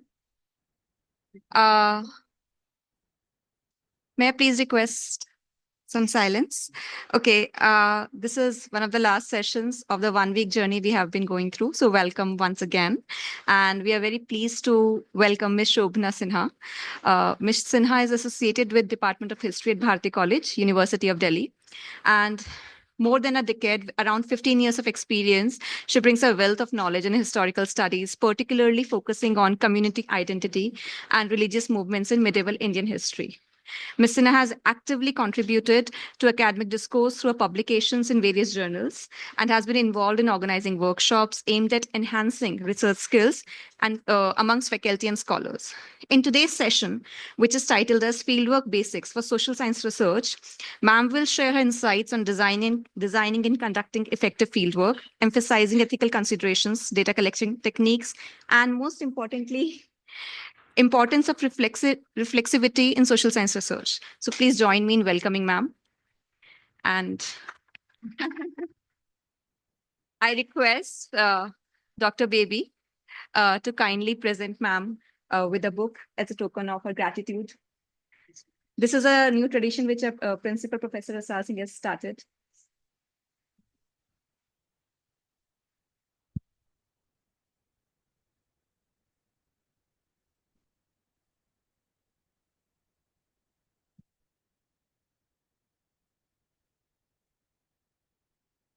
Well, good morning. Good morning, everyone. As I have been introduced, thank you for that lovely introduction. I'm Shobhna, I'm Dr. Shobhna, and I'm in fact a student of history. So it might sound a little unusual for a history professor because history deals with the past, right? But for a history professor to do field work, I mean, what will our field work be? Unless we are doing art history, then you have paintings or you have architectural history. But if you are doing something else, then it is a, it is a kind of a paradox, a history teacher talking about fieldwork. But I hope that when this presentation is over, you will understand how valuable fieldwork can be for any kind of research, right? Before I begin, I would like to specially thank Professor Asal Singh sir. He had spoken to me. I'm very grateful to him for the opportunity to share my thoughts with you. I'm especially thankful to Dr. Virendra and Dr. Rajesh because they have been very kind. They have, I had a personal situation, so they have been very accommodating and they have treated me with the utmost sympathy. So many thanks to them. So as it was mentioned, my presentation is called Fieldwork Basics for Social Science Research. Part of this attempt today, what I'm going to share with you, part of it is inspired by some of my own experiences of fieldwork. And in fact, when I started preparing the presentation, I had thought that I would talk mainly about my research, about my fieldwork. But as I went along, I actually felt that some of the principles of fieldwork, we do it just when you go out on the field, you're not very aware of these principles, but having some kind of background knowledge of these principles greatly aids the actual field work that is done. So now so if you went to if you looked at the dictionary definition of fieldwork, fieldwork has been defined, whether it is Webster's or Cambridge or Oxford, it has been it's been called a study that consists of practical activities that are done away from your school, college, or place of work. This is the standard definition, a dictionary definition of fieldwork. But if this is the definition, if we want to begin with this basic definition, then so I had a slide, so I'll just we can just interact here itself. If I give you, say, 6 situations, maybe, and I would like to hear from you, maybe you could help me identify which one you think is fieldwork, right? So for example, a reporter, a news reporter who spends a day interviewing survivors of a flood. A biologist, the second example, a biologist who collects samples for 2 months for some conservation study. A building inspector, he also goes out and checks the site jahan pe building ban rahi hai. An anthropologist who lives with the tribe for a year to study the practices. A geology class visit to some stone quarry, and an archaeological excavation. So these are 6 examples. Which of these 6 are fieldwork, according to you? Which of these 6 are fieldwork? Just to get us started. Which of these 6 is fieldwork? जो मैंने 6 अभी बोले हैं, right? A reporter visiting a news site. Because if you go to the standard definition is, the dictionary definition is that if you go out, practical activity. So if it is, all of these are practical activities in many ways. Which of these is fieldwork, according to you? Tell me, any volunteers, any guesses? What is the, which of these 6 is fieldwork?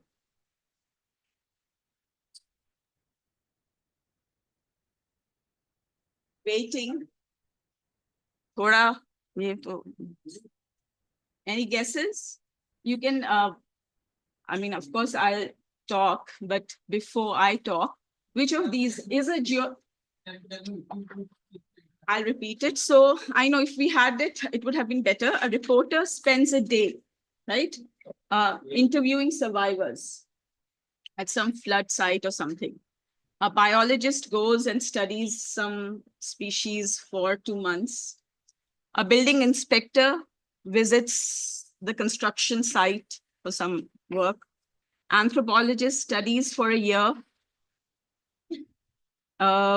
A geology class visit to some mountain, and an archaeological excavation. Which of these is fieldwork?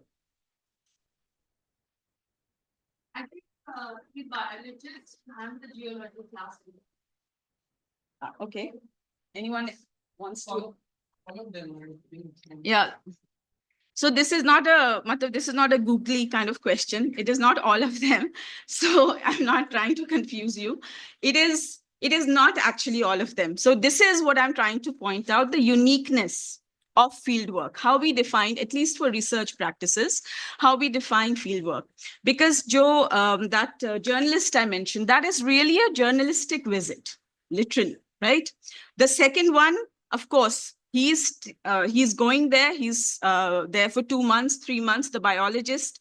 That definitely qualifies as fieldwork.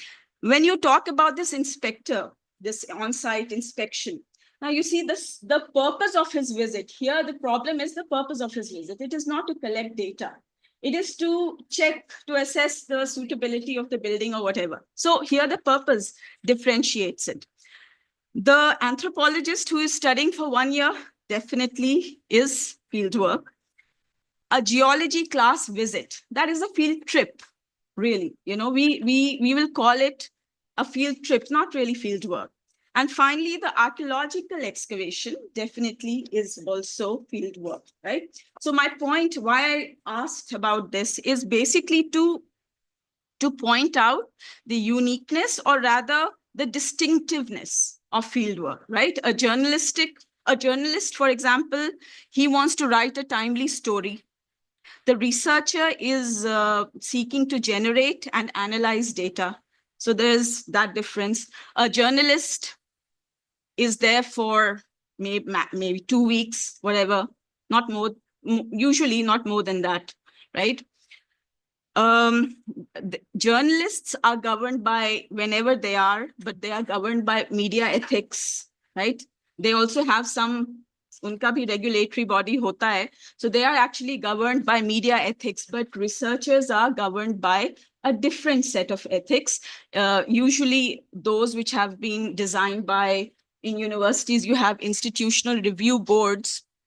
So I was just wondering, is it happening? If it is happening, then we can show. I just wanted to show something.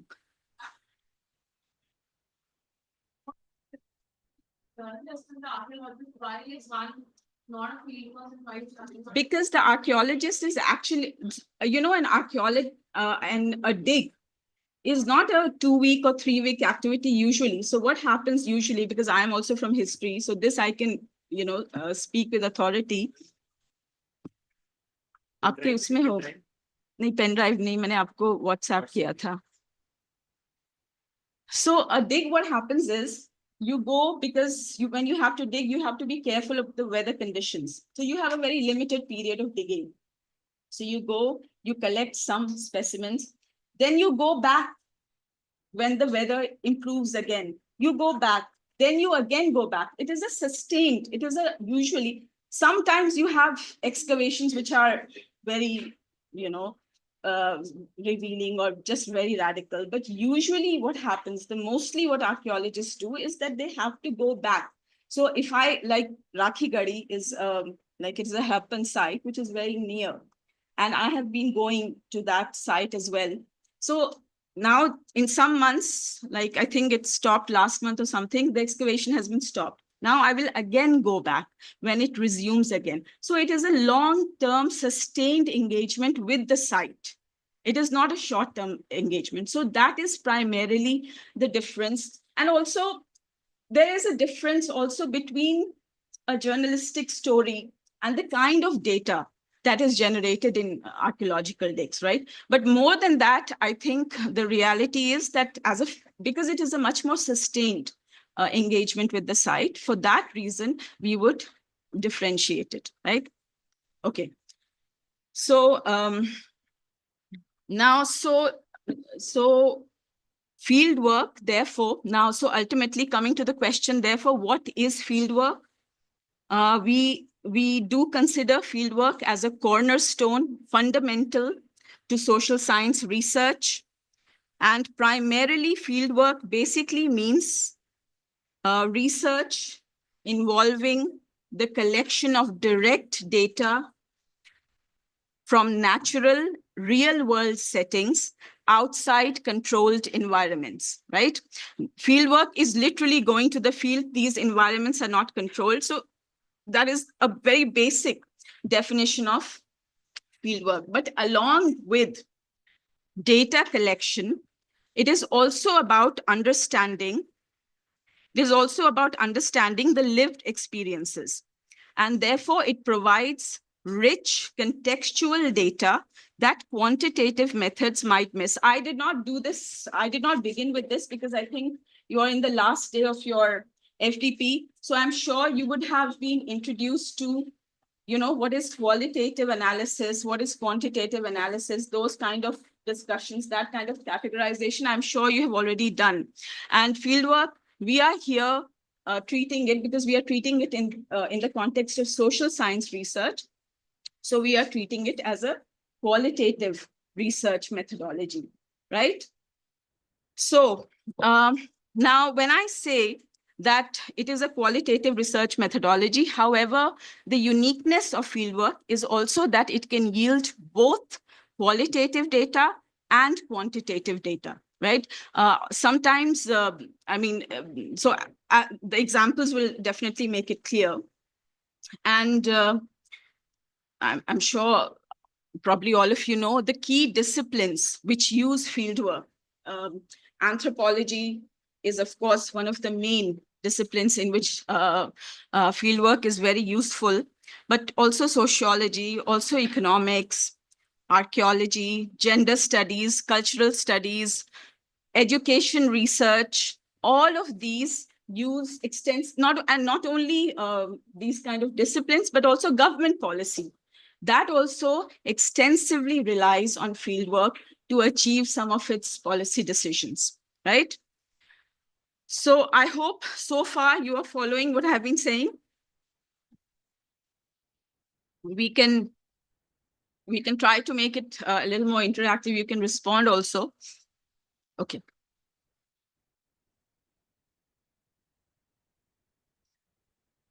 अभी आ जाएगा ना?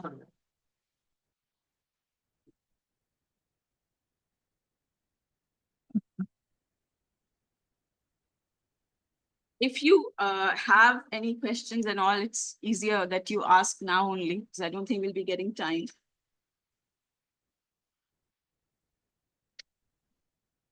Thank you so much. Yes, sir. Thank you.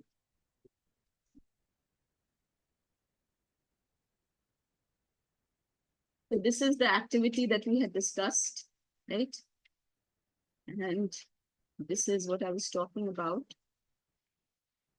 And this is where we have stopped.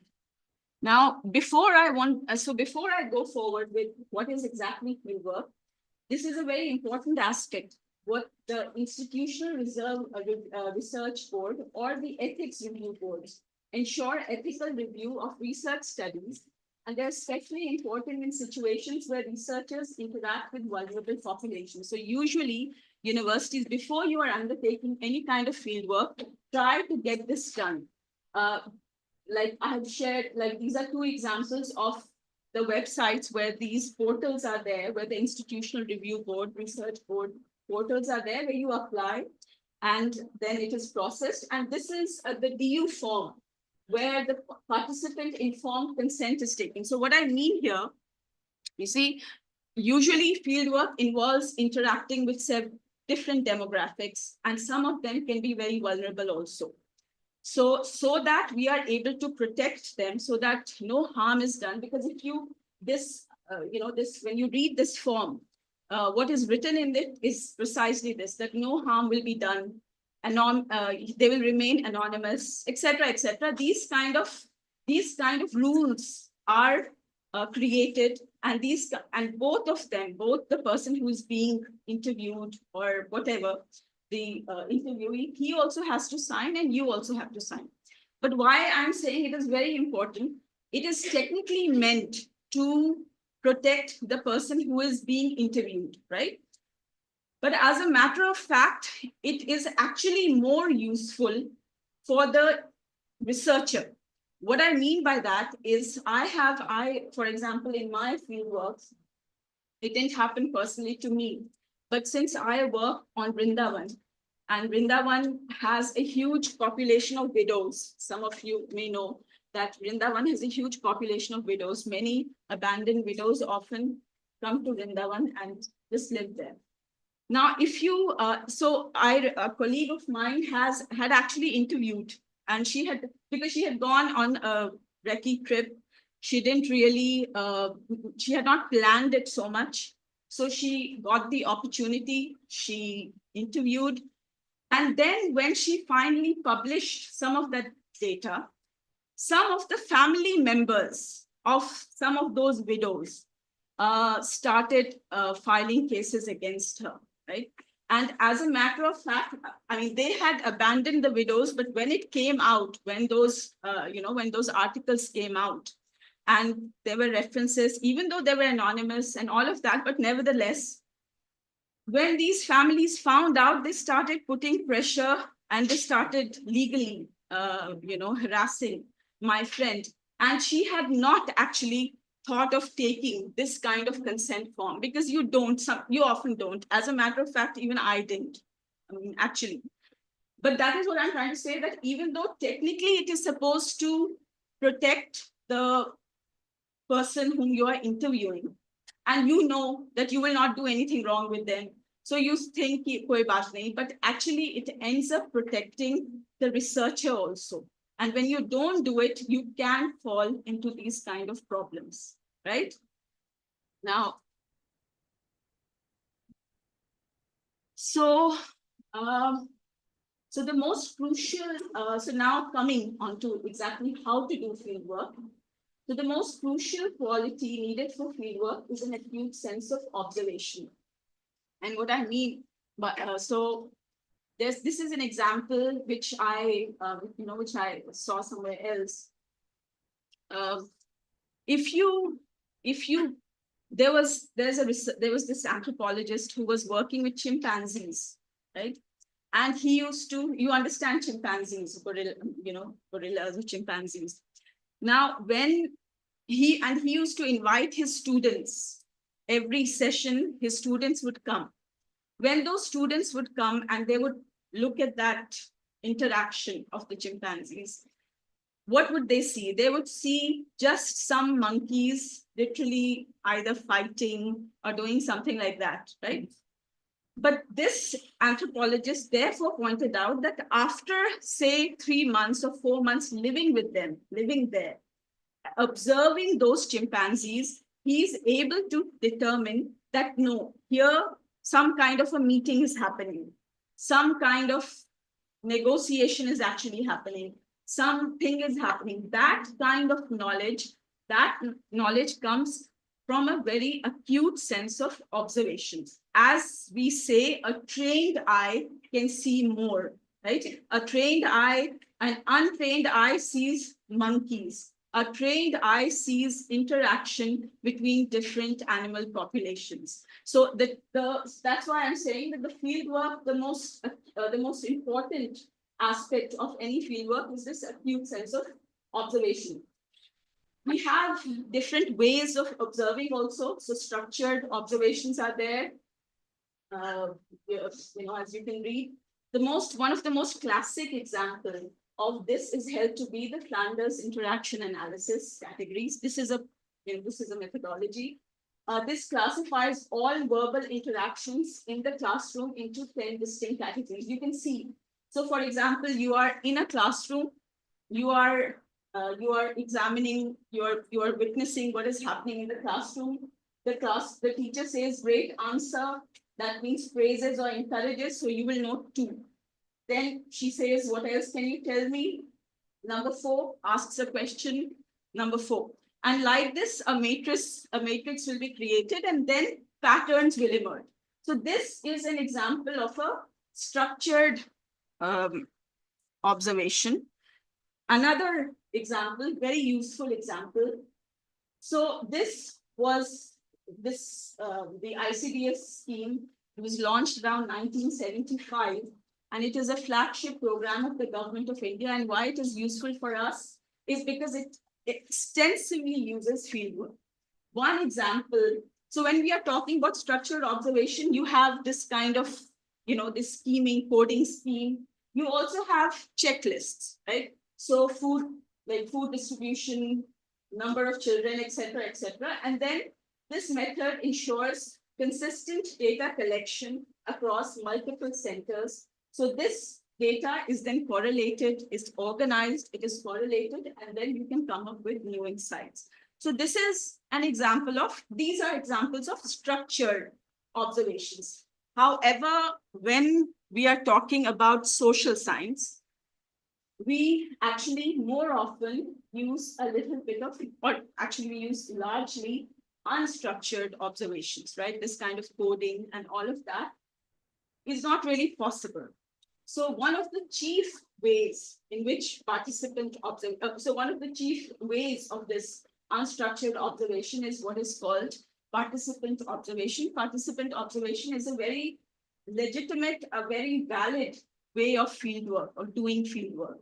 And maybe you can guess from the name itself, participant observation basically means that you go to the community, jahan bhi aapko research karna hai, you go there and you spend some time there. You can spend 3 months, you can spend 6 months, but it has to be substantial. There has to be some time that you are spending there. And it provides, and as a result of that spending, it provides many different kinds of data. Of course, it provides many different kinds of data because when you are going there, then you can observe many things. You can get quantitative data also from if you're going to live there for 3-4 months. And of course, you will get qualitative data. The chief feature of fieldwork is precisely that it is outside a controlled environment. So this is again provides naturally occurring data. Participant observation provides in-depth data because you stay for a prolonged period of time. Again, contextualizes data. You see whatever data is being gathered, you see the context, right? Because you are part of it. Also facilitates other methods. For instance, when doing PO, you can learn so much of a special group that preparation for an interview is pretty easy because we have been spending so much time with them. And yields what Clifford Geertz has called thick description. Clifford Geertz is a very famous, probably you have all heard of him. He's a very famous anthropologist and he's worked in Indonesia and considered like he has contributed to the field immensely. And this thick description is an example of that, this idea of thick description. So a thick description would mean what? So for example, in an Anganwadi, for example, or some center, I note that a boy aged 3 to 5 was received the midday meal, something like that. Thick description will be, this is what he has called a thin description. Thick description would be a boy aged 2 or 3, whatever, accompanied by his mother, came and received some food. He was not very happy, something like that. He seemed scared by the lady who was serving the food. So, so some kind of, this is what has been called, what Geertz has called thick description. And we'll be coming across this term quite a lot in the next few slides. Now, usually in fieldwork, when we are talking about fieldwork, we usually begin with ethnography. I have put it second because if you want to do fieldwork, I mean, I'm speaking from my own experience also. If you want to do fieldwork, and I understand there's so many challenges and all of that is there. How can you really do fieldwork, especially in India and things like that? All that is there. But participant observation, being with that community for long and things like that, there is no alternative to it, or there is no better alternative to it. So I will give you an example. My research I'm a history person. My research was on 16th century Vrindavan, right? And when I was doing my research, because I was also impacted by COVID and things like that, so I couldn't travel a lot in the beginning. So I was doing my research. I consulted archives because many of them are digitized now. So I also consulted archives and things like that. And I wrote some draft, and my supervisors, my teachers also approved them and all of that. And with that basic draft, I went to Vrindavan when I went for my fieldwork. When I went for my fieldwork and I started discussing what I have talked about the state, the role of the Mughal state and things like that. I've talked about how it is becoming a city, an urban city and things like that. I talked all of that. I've written that in my, in my research. The people who were in Vrindavan, after interacting with them, they posed a question to me. They said, you are writing a thesis on Vrindavan and there is nothing on Radha. How can you write a thesis on Vrindavan without really talking about Radha? And this insight was not there with my professors. I mean, honestly speaking, we had looked at state, we had looked at urban economy, we had looked at all of this. But in 16th century, the way the worship of Radha comes up in Vrindavan and all of that, that somehow did not strike me. As a matter of fact, it just didn't strike me. I gained this insight mainly because of my trips to Vrindavan, right? So and it is amazing because I'm actually working on 16th century. So it's not even any real data. It's not that I'm, I mean, I'm talking about the 16th century, but the way it transformed my own research, the way I truly believe that most of my articles that have been published talk about Radha now, right? And they have been accepted because they are talking about Radha, because they are talking about the kind of worship and things like that. That would not have been possible unless I had gone there. So this is what I mean when I say that the best way, I mean, unless you really go, however difficult it is, unless you really go and stay. And why staying? Why am I talking about staying? this, the person I'm talking, Jinsei, the temple that I'm associated with. So the person who's leading this temple, he does a lot of work. And he is available only at 9 o'clock in the night, right? Now, I have a choice. I can either just go back because 9 baje, how do I do this? Unless I stay there for a month or 2 months, how do I access this person's knowledge? And he will also help me only at night. You see, when you go to these places, they're actually very arrogant. I mean, I'm speaking honestly. They are very arrogant. They are not, unless they think it could benefit hoga, right? That is another thing. But otherwise, just talking and just sharing, they're not going to take special time. If it is a foreigner, it may be a little different, from the very real experience I'm saying. If it is a foreigner, it may be a little different because they think uska kuch aur ho sakta hai. But really, if you really want to have that kind of access to a place, unless you spend that kind of time there, somehow convince them of your sincerity, that this kind of revelations, and such obvious revelations also, but none of my teachers actually caught it, that how can you write a thesis on Vrindavan or thesis or research paper on Vrindavan without talking about Radha? This happened mainly because I went there. So this is what I mean. And this happens, it cannot be you go one day and they will talk to you. That is not going to happen. Most of them are busy living their lives. They are available only at 9. So 9 baje raat ko, like in my case, 9 baje raat ko, we would go to the library and of the temple, and then he would talk to us. And he spoke very nice. This is only possible. I stayed a month there. So, I mean, of course, even I didn't stay as much as I should have, but I went on multiple trips. But this is what I mean to say, that unless you are doing these kind of things, your work will not shine. And truly it will shine when you get these kind of insights, right? Now, so that is why I mentioned why I went on all of this is mainly because even though ethnography is there, field notes, interviews, focus groups, we'll do all of that.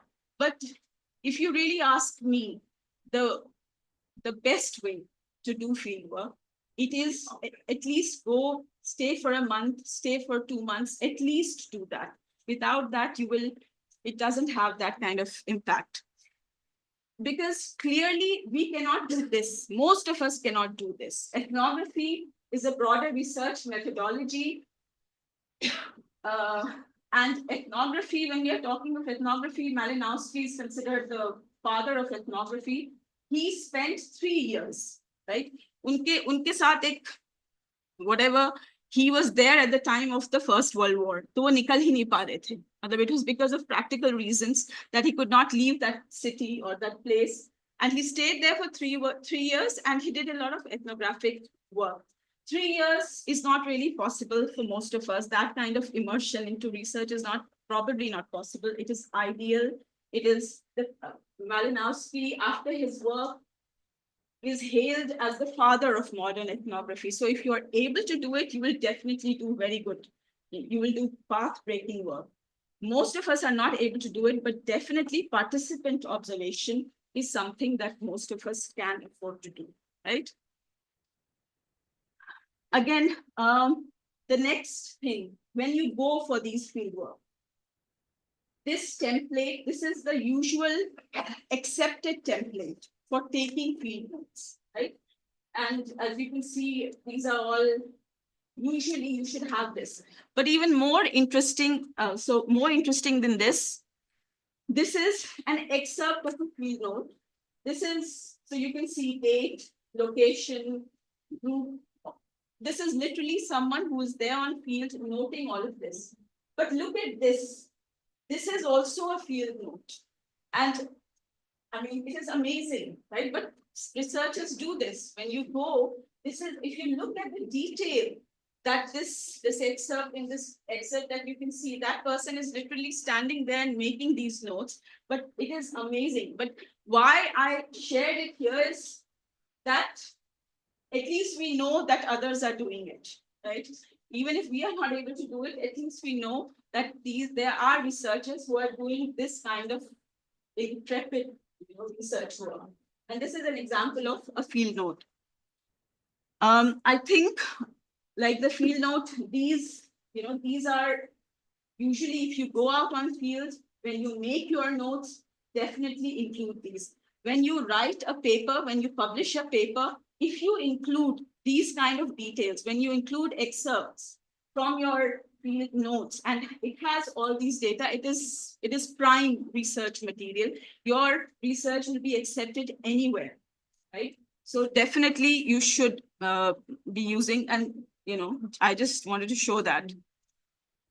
Then, of course, this is something that I think most of us are aware of. Surveys and questionnaires. It's a part of user methods, but not. So surveys and questionnaires, I think most of us are more or less aware of. So I'm not going too much into detail here. But remember, we have been talking about observations. Now we are talking about surveys and interviews and focus groups and all of this. The difference is, it is not an example of direct observation, right? When you go and interview someone, that person tells you what he or she, whatever the question is, wo uska jawab dete hain. You do not witness it yourself. That thing, you have not witnessed it yourself. So definitely they are part of fieldwork methods, but especially in social science research, there is a certain hesitation in using surveys and questionnaires and things like that for conducting fieldwork research. Again, the ideal is considered to be participant observation and ethnography, right? Again, interviews and focus groups, I think also we are, again, the same issue. They rely on self-reported data, what they think. It is not something that you have directly observed. So that is an issue there. Not only good questions, but also a good question order. I think most of us are aware of interview techniques. So, but, just to keep in mind some of these points. Structured interviews, unstructured interviews, and semi-structured. Again, I think most of us know this, but when you go for, I have done this in my VAC class, value addition course class, because it says practical value addition courses we have in the University of Delhi, and a lot of it is practical based. So I had told them about interview techniques and things like that, and I told them these. So most of them went for unstructured interviews, because structured interviews में आपको सवाल बनाने पड़ेंगे पहले, ये करना पड़ेगा and all of that. They went, and of course they didn't get anything, because unstructured interviews ज़रूर हो सकता है, but you cannot improvise unless you are prepared, unless you know. And this is not only this, ये तो मेरी class में हुआ, but this is happening at very elite levels. There is, for example, a partition interview group. You have researchers talking to partition refugees, and I know I overheard one of those discussions, and this researcher obviously had gone without any preparation. Most of these interviews are technically unstructured because they are old. Us tarah se structured interview, it's not ideal. So they go for a conversation, of course. They go for a conversation, but they assume that it is also a conversation. The researcher also starts assuming that it is a conversation. Because in one interview, she was talking about some place, some riot in some place. In that place, a massive massacre had occurred. The researcher was not aware of it. Usko nahi pata tha ki wahan pe itna bada riot और उतनी murders and etc. हुए थे. So if the researcher had known, even though it was an unstructured interview, if the researcher had done some proper research and then done this unstructured interview, it would have yielded much better results. Jo unhone kaha, uska unhone jawab diya, etc., but a little more probing, a little more remembering, things like that. All of that doesn't happen mainly because when you go for unstructured interviews, you think that you don't need to prepare. You need to maybe prepare even more, right? And also, and this I found with my students. My students, when I saw their research, when I saw the interview output, they said it went very well. Why did it go very well? Because they spoke very nicely, right? They had a very good rapport with the person they were interviewing. So now interview has to be person oriented. You have to establish a rapport with the person you are interviewing. It also has to be task oriented, right? Person oriented plus task oriented. If the task is to get some kind of data, some kind of specific data, you're just so happy because you had such a good rapport with that interviewer. So that also, I mean, we need to keep in mind person oriented, yes, also task oriented, right? Again, this is perhaps some of you have heard of what are called focus groups. This is also a kind of a guided group discussion. Broadly, we can say it is a kind of a guided group discussion, usually 6 to 12 people led by a moderator. In this case, the last point, the interaction among participants is a key feature as it can reveal consensus, etc., that individual interviews might miss, right? When you see a group and the group dynamics reveals a lot more also, much more than perhaps an individual interview would reveal, right? An important critique, so Anne Oakley, again, her argument has been cited quite often. And she had argued that, that an interview was an exercise in power. To remedy that, she suggested that if you seek information from the interviewee, then also disclose something about yourself so that it doesn't seem like a power equation that you are asking, she's answering, or he's answering. It should not be like that. Reveal something about yourself so that the interview. Now, the critique is important, and Oakley herself has also admitted this, but not always true, because the interview is also in a position of power. Most of us also have gone through this. We are trying to do interviews and the person is not responding, but he's talking about things here and there, but is not giving you what you actually want to hear, or what he even knows, right? So he is also often in a position of power and he can choose to disclose. But nevertheless, when we talk about interviews, Oakley's perspective has been considered to be an important one, that this kind of, maybe instead of calling it a power game, you can call it a kind of a power dance, in the sense that both are dancing, both are powerful, right? Both are powerful. Sometimes you have the power, sometimes the other has the power. So there is definitely an element of power, but not so one-sided, I think. And now, once the data has been collected, there are several approaches through which it is analyzed. Code and retrieval is one, framework analysis is there. Now, of course, I have not mentioned it here, but now, of course, we have a lot of AI, which is very helpful, as a matter of fact. If you are doing field work, usually when you do field work, either you are making field notes or you are recording. Most of us now have started recording. There are AI apps such as Otter. There is something called Transcriptor. If you go and upload your data there, it will transcribe it for you. I don't find Otter very good, but Transcriptor, because a lot of it is in Hindi or Braj Bhasha or Hindi. So so there are challenges in finding the right AI. But so Transcriptor and Otter both are good sources if you want to do this kind of work. Organization of fieldwork, selection of the site, of course, how far can you go, right? That is an issue. Basic familiarity with the local language. You cannot learn the language, but at least some important phrases. Like when I go to Vrindavan, I only say Radhe Radhe. Right? I don't say namaste, because that is the way it is. So when I go there, I try to become like that. I have some local language, some phrases, that you are able to incorporate, because language acquisition is not that easy. We should try for it definitely, but definitely a basic familiarity you should have.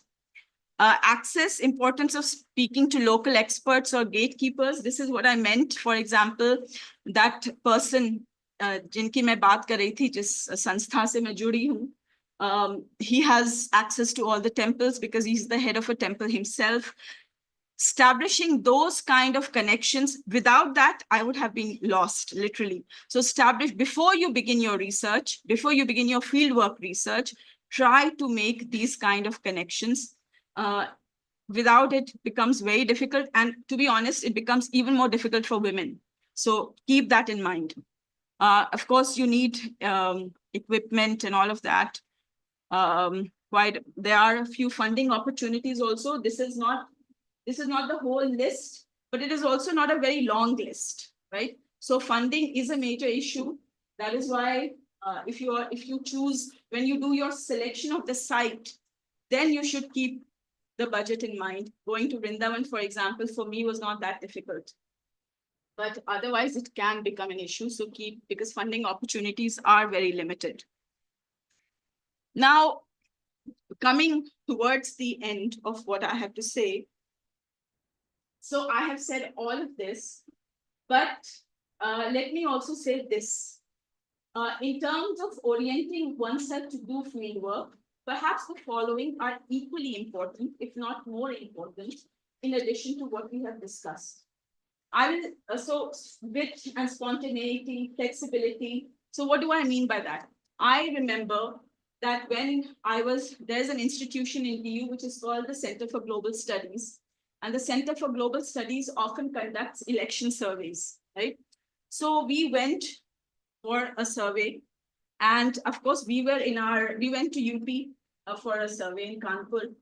And we had our DU badges and all of that. And we had our paper and things like that. And we told them कि हम research करने आए हैं, कहाँ से आए हैं, वो आए हैं, etc., etc.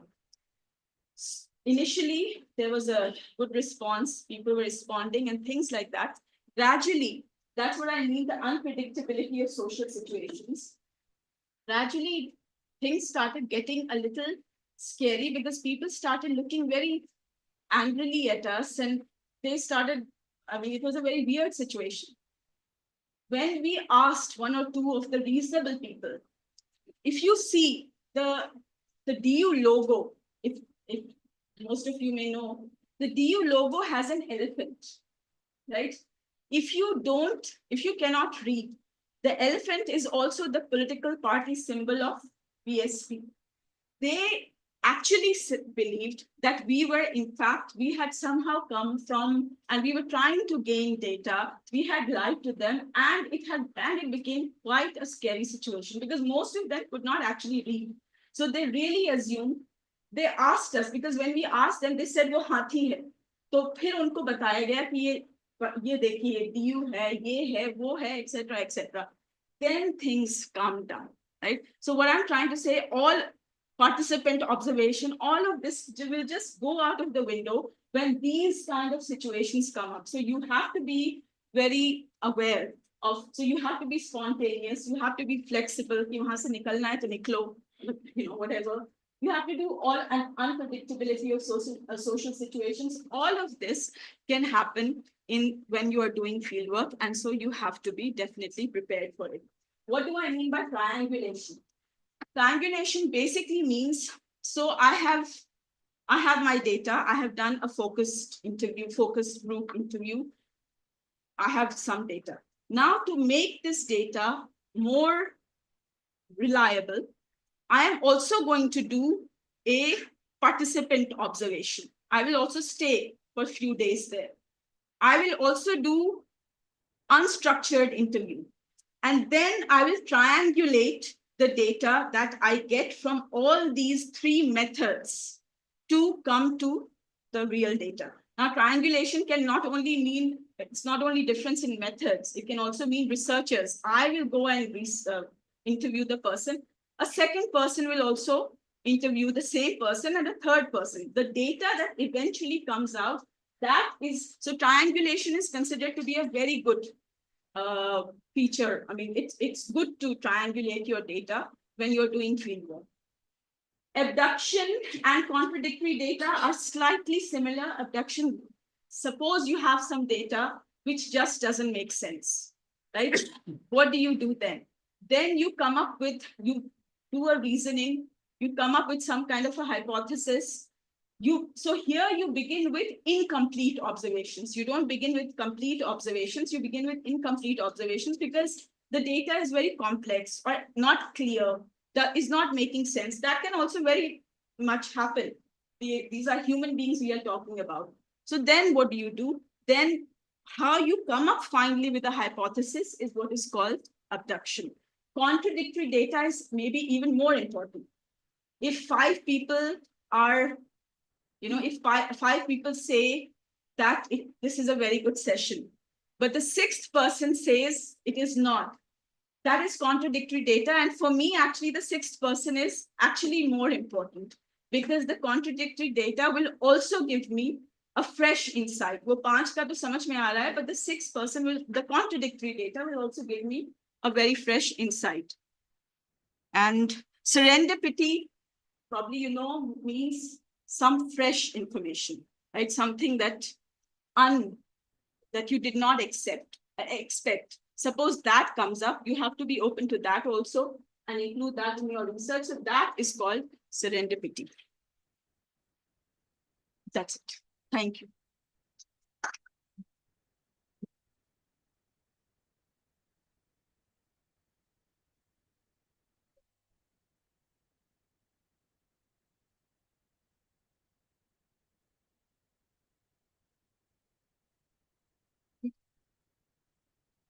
See, usually the ones that I have been referring to, this SAGE has a very good series on different research practices. So it has SAGE series on fieldwork, there's etc. Qualitative research. So exact title, I cannot tell you right now, but I usually definitely refer to the SAGE series, and it is mostly available to us.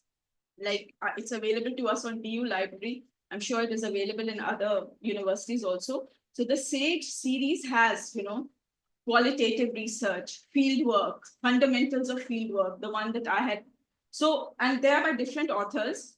So I would recommend the SAGE series for this kind of qualitative research, including fieldwork, especially fieldwork.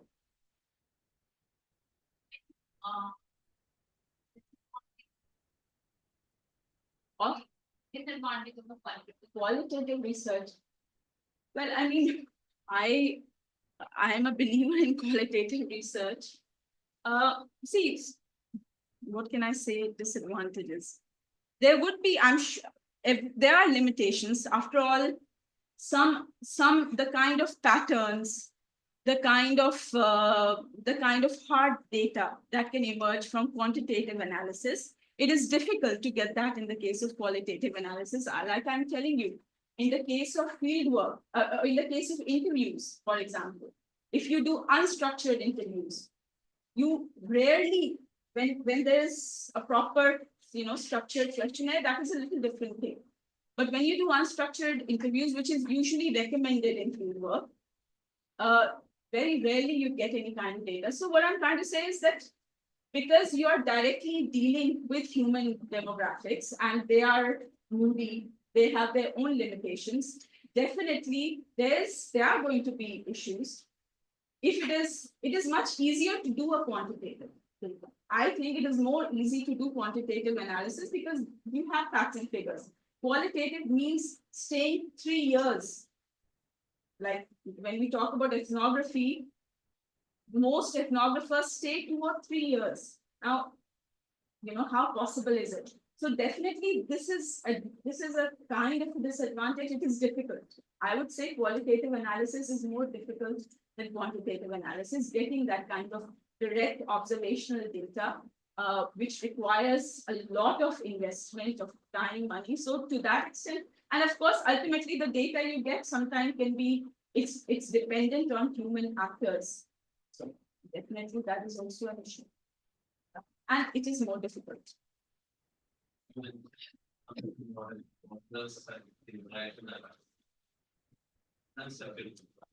Structured. That is structured. Is there any other models that you can suggest? See, when we are taught, these are structured observations, right? So you have things like checklists. Checklists is also a form of a structured observation.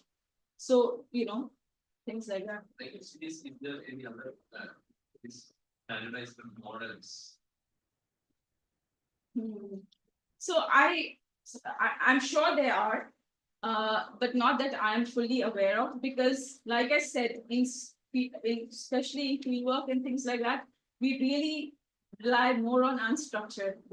So these kind of things, although it is very useful in some ways, but we try to stay away from. What is the importance of data manipulation in research?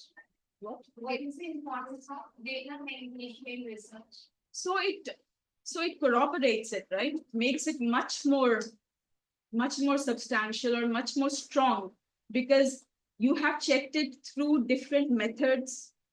If you have done it through focus group, you have got the same kind of data. You have done it through interviews, you have got similar data, you have done it through observation, and you've got, so definitely, and it is a much preferred practice in fieldwork, triangulation of data. It has happened that the same person has been interviewed by 3 different people. That also happens. So because here, the investigators, there's a triangulation of investigators.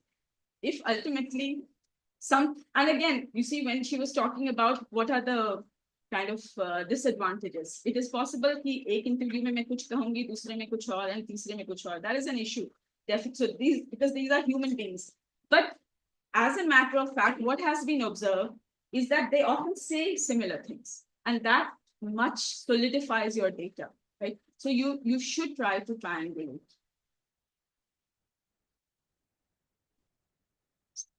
Thank you. I think it was one of the initial questions that we wrote, and I'm pretty sure, ma'am, the nuanced understanding you gave about the basics and the training and the problems we encounter, and especially the power relations which we witness in fieldwork. I'm sure that was. I have not. In your introduction, you have talked about reflexivity. I did not talk about reflexivity, but before we finish, definitely when you are doing fieldwork, you should be aware of yourself also, your bias also. An interview is also a social situation, right? That is also it's not a neutral situation. It is also a social situation. So this reflexivity, self-reflexivity that is required is I didn't talk too much about it, but definitely it is something that you must keep in mind when you are doing fieldwork. Thank you.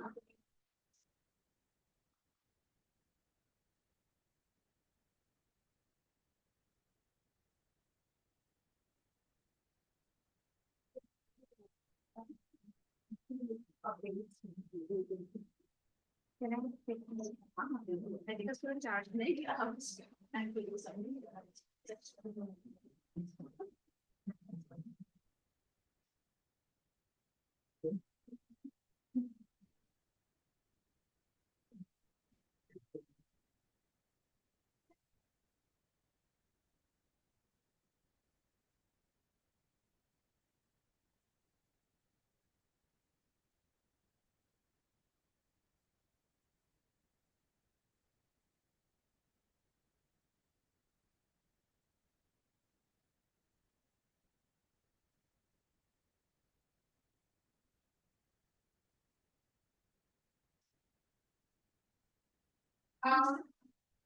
It's a request to try to gather by 1:50. Starter by so that you all can be coming. And if someone is not from Delhi, they can do it.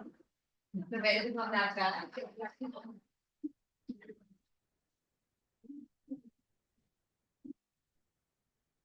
If anyone of you wants to give feedback, and they have not given the copy, we have 1 or 2 more feedback. They already have 2 weeks. Okay, and we can have 1 or 2 more feedback. So when we begin, please give me a name and affiliation and follow.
अच्छा।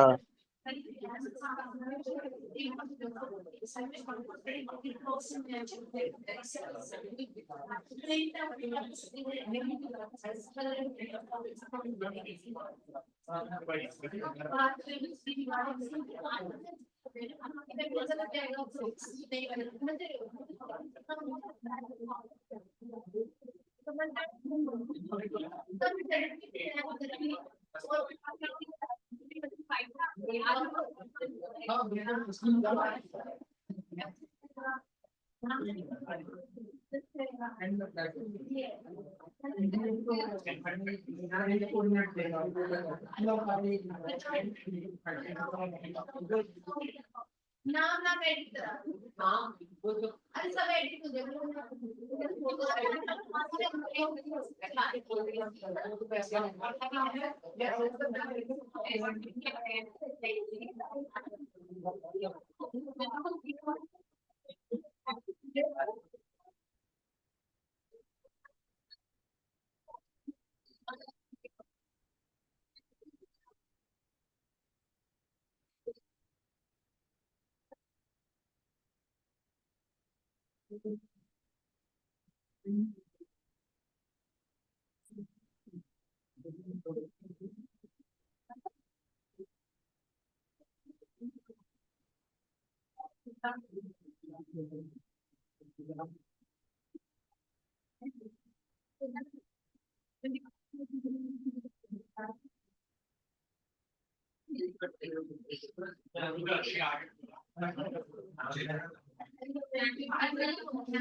किताबें 3 मूर्ति बिगड़ गई पढ़नी एक दिन में खत्म हो गई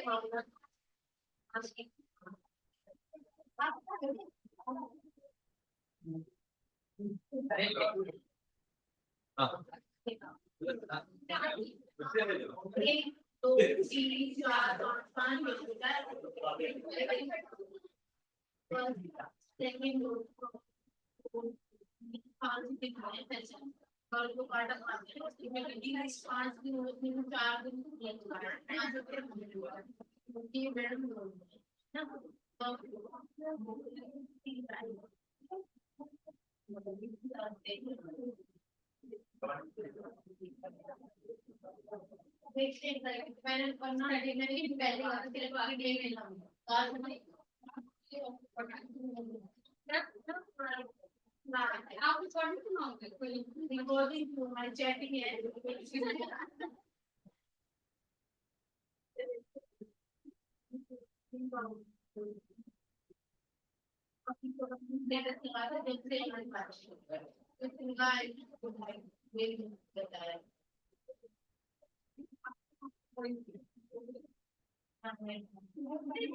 ना ये को उनसे से सर्टिफिकेट नहीं मिलेगा आपको बीच में अभी गए बल्कि सर्टिफिकेट भी लाए बस नंबर नहीं तो बताएं कि हम जान से निकल कर करना है हमारे सर्टिफिकेट हम कोशिश करें नहीं भी मिल जाए ऐसे कर बन मिलेगा तो हम कैसे करें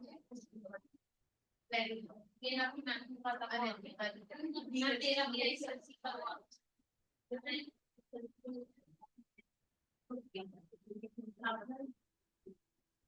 अब इनके सर्टिफिकेट भी बन गए थे अपने लिए और छोटी सी नहीं कि मैंने चीज लेकिन लिया है हर देश में देगा ठीक है अब ये बच्चा है ना इसमें नहीं करेगा अभी कल शाम को बता देते हमारे बात हमने रजिस्टर हो गया इतनी जल्दी हो गए इतनी नहीं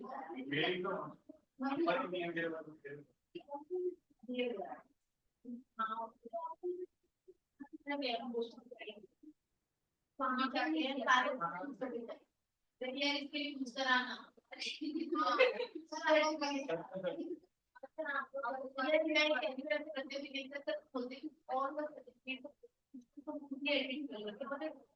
प्रिंट आउट ही देगा रोके वाला मछली प्रिंट आउट ही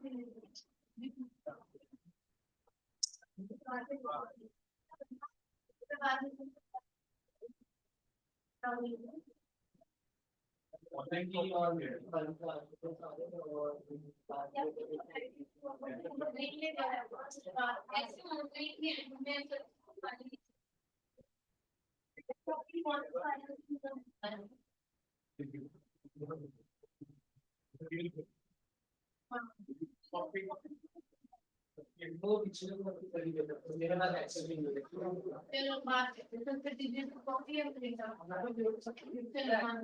चलो बात जिससे लगा कि सर्टिफिकेट रखा है नहीं किसी का कोई काम नहीं है कोई बात नहीं टेंशन ठीक है आराम से आओ क्यों है आओ जो है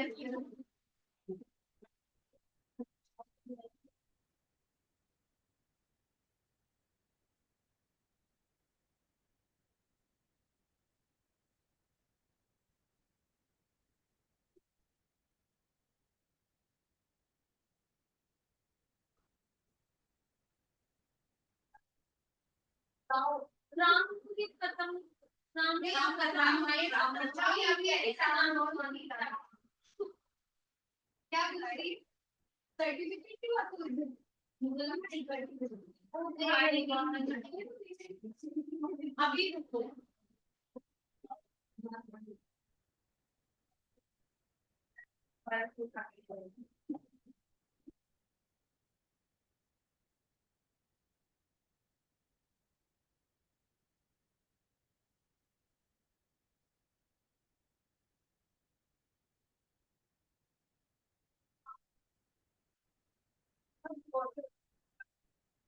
अभी लगा कैसे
Topic first, second semester तुम्हारा first है, ये repeat class में अच्छा है, उसका देना तो बहुत फिर SBG का भी SBG हाँ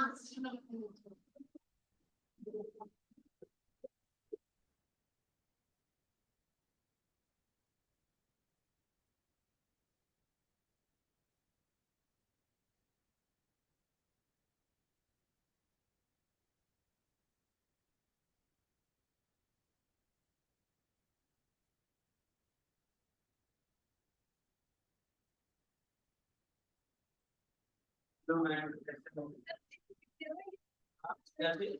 question पूछने के लिए heroic क्या पूछने के लिए questions पूछने के लिए हाँ हाँ क्या मिलेगा जो हमारे ना पहले मैम को ये दिया था क्या ये नहीं ये दिया नहीं किया सर आप अकेले किस पर जा रहे हो और लोगों को कौन काम काम है तो अपना पकड़ लो तो करना है मैं क्या बताऊं देख करवाने में आप आ रहे हो जा रहे हो सब काम करे जा रहे हो सुबह से देखते हो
इसका पता नहीं कुछ ऐसा ही दे रखा है लोकल का ऋषि का बैग क्या है सोशल हाथ स्टाइल नहीं है कुछ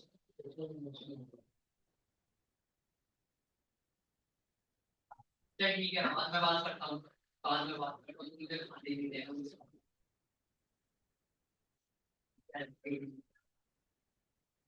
उनको कुछ कहना चाहेगा क्या करना हो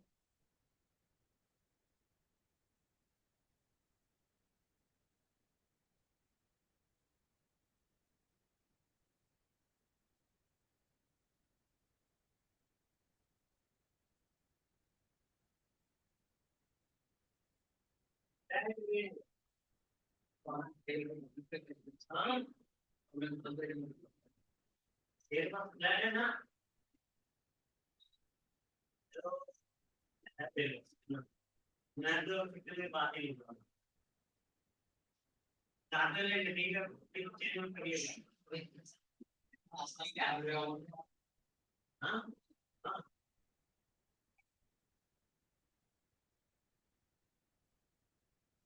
क्या उसके बाद में कोई नहीं चल चल तेरे यहाँ नंबर क्या चल मार एक ही बैग है मेरे पास इसमें कुछ है मैं सीख कुछ एक बेडशीट है एक बेडशीट है बैग में थोड़े बर्तन होंगे चट्टी है और कुछ नहीं तो सीओ ने वही से तुम देना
Very expensive.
Feedback अच्छी थी।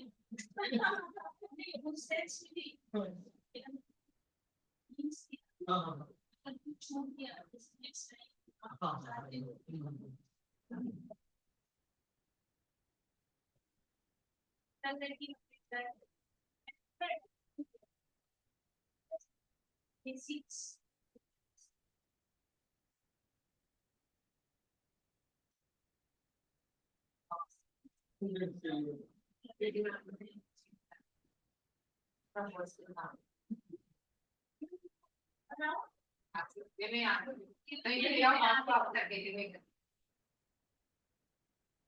It's there should be hands on with the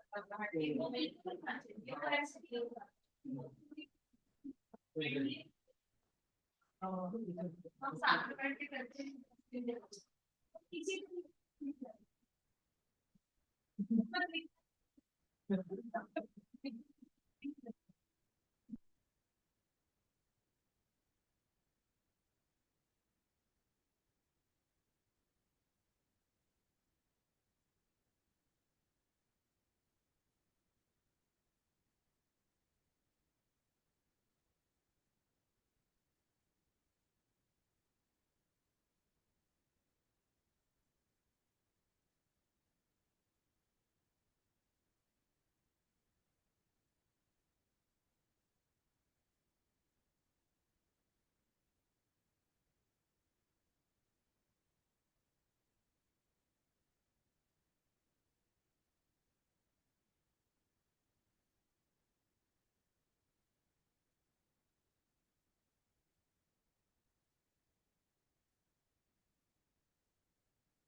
कैसे चलेगा? कुलगीत और नेशनल एंथम कैसे चलेगा? इसमें आपके में नहीं है। ये तो मेरा लगा होगा, मेरे लगा होगा नहीं। विनोद विनोद को बुलाता हूँ।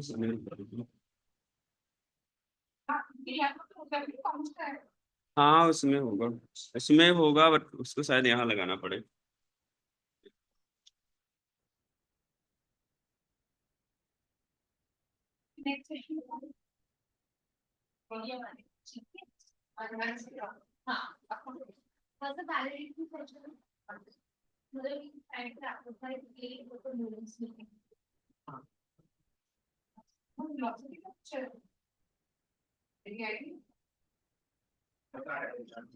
Otherwise, so sad. So, थोड़ा अच्छा कर लिया है already. Whatever we had, we got.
हाँ ये ले लीजिए।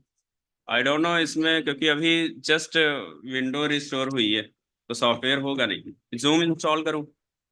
वेब से हो जाएगा। कर दूंगा जनाब।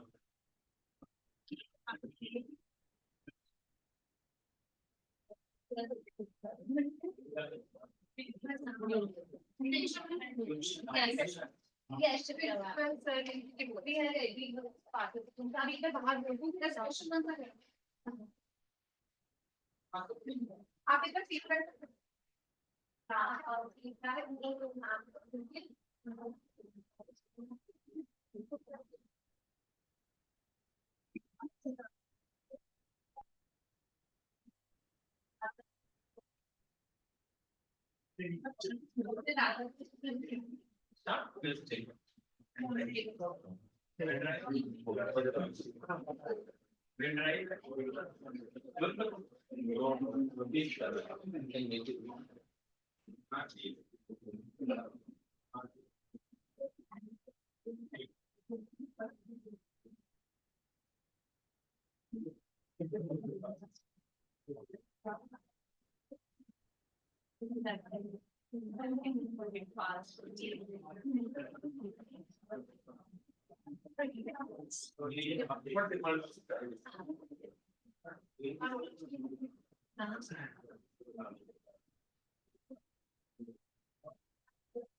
मोबाइल मिलेगा ना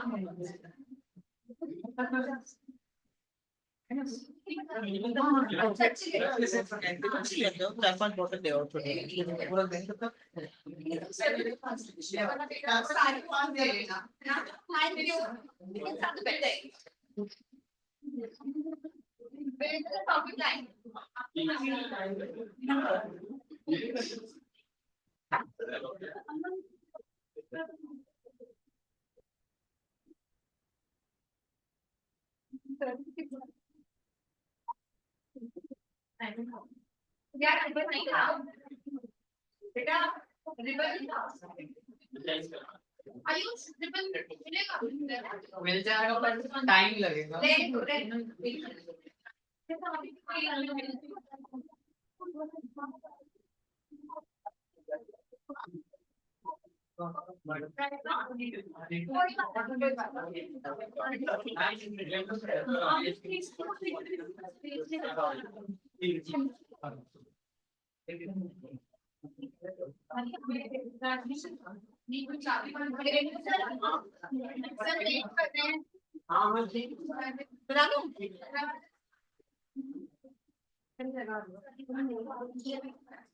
लगाएंगे तो आवाज नहीं जाएगी वहां से।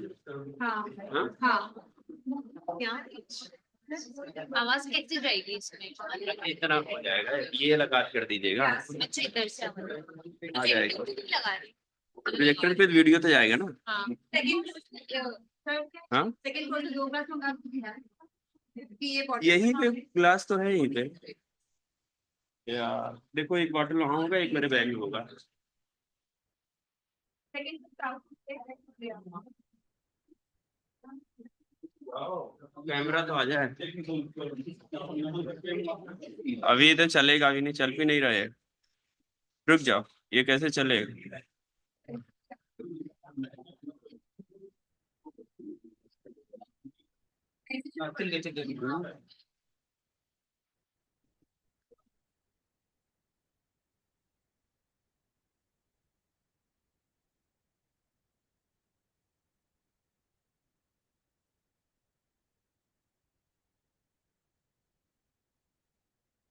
बता देगा हाँ?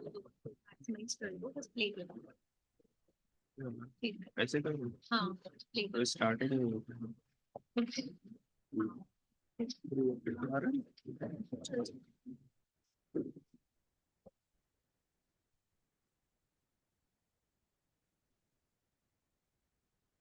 Good afternoon, everyone. As we draw the curtains on what has been a truly enriching and intellectually stimulating journey, I extend a very warm welcome to all of you to the valedictory session of the interdisciplinary 1 week faculty development program on research methodology. This FDP was organized by IQAC Ramanujan College under the aegis of UGC MMTTP. As is the tradition in our college, we begin this session by paying homage to the academic spirit of Delhi University. I request everyone to kindly rise for the DU Kulgeet.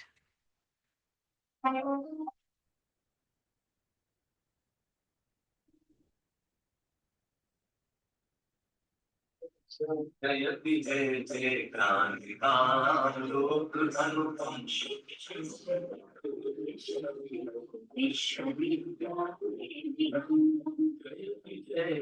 जयति जय जय क्रांतिकार लोक अनुपम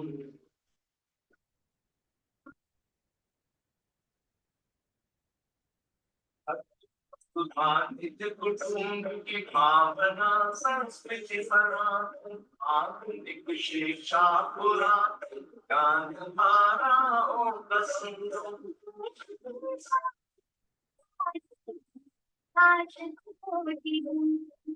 प्रकृति सत्यम के मंगल तीव्र भावों का समागम जय जय जय जय जय जय ज्ञानता आलोक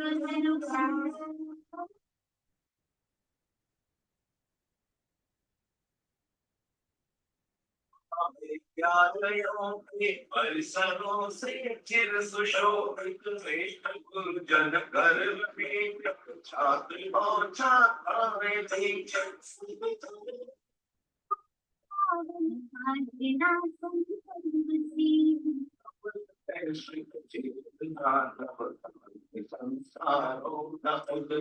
जयति जय जय जयति जय जय शानदार लोक अनुपम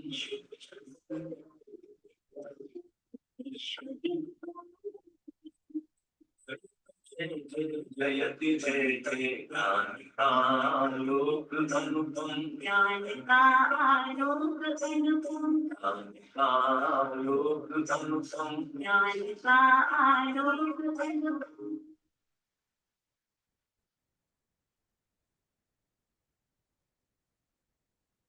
We are deeply honored to have amidst us today at this valedictory session our chief guest, Professor Rajiv Gupta, a distinguished academician and a respected figure in the domain of higher education and research. Sir, we are very grateful for your gracious presence today. I now request our principal, Professor Rasal Singh, and IQAC coordinator, Professor Meena Sharma, to come forward and please felicitate Professor Rajiv Gupta with a book in lines with the tradition of our college.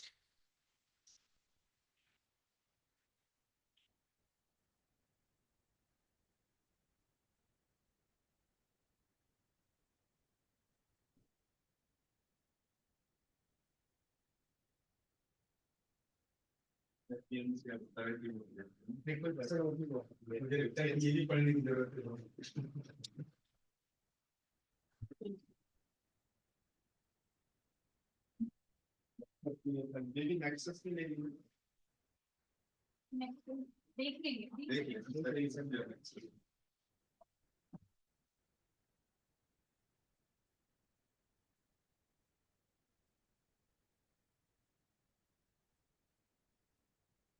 Thank you, sir. Thank you, ma'am. Teaching, as we all know, is a lifelong journey, one that demands continuous learning and constant updating to meet the basic tenets of quality education. At Ramanujan College, we are deeply committed to this mission and take pride in creating platforms that foster academic growth for both faculty and students alike. This FDP was one such endeavor. Over the past 7 days, the FDP featured 16 distinguished speakers, each an expert in their field and covering a rich array of research oriented themes. We began by engaging with the philosophy, logic, and processes of research and moved into research ethics, plagiarism prevention, and the best practices. Participants explored systematic literature reviews, research tools, and data analysis techniques, along with training in bibliographic software and database. Sessions also touched upon project funding typography with LaTeX and Word and enhancing research visibility and impact. We also delved into market research, entrepreneurship, interdisciplinary research, and the role of AI in modern scholarship, all the while keeping an eye on the evolving academic framework under NEP 2020. This program brought together 33 faculty members in offline mode and more than 500 students joining us in the online mode. It is now my privilege to invite our principal, Professor Rasal Singh, whose steadfast support and visionary leadership has been the backbone of all our initiatives, including this one. Sir, may I request you to please give the welcome address?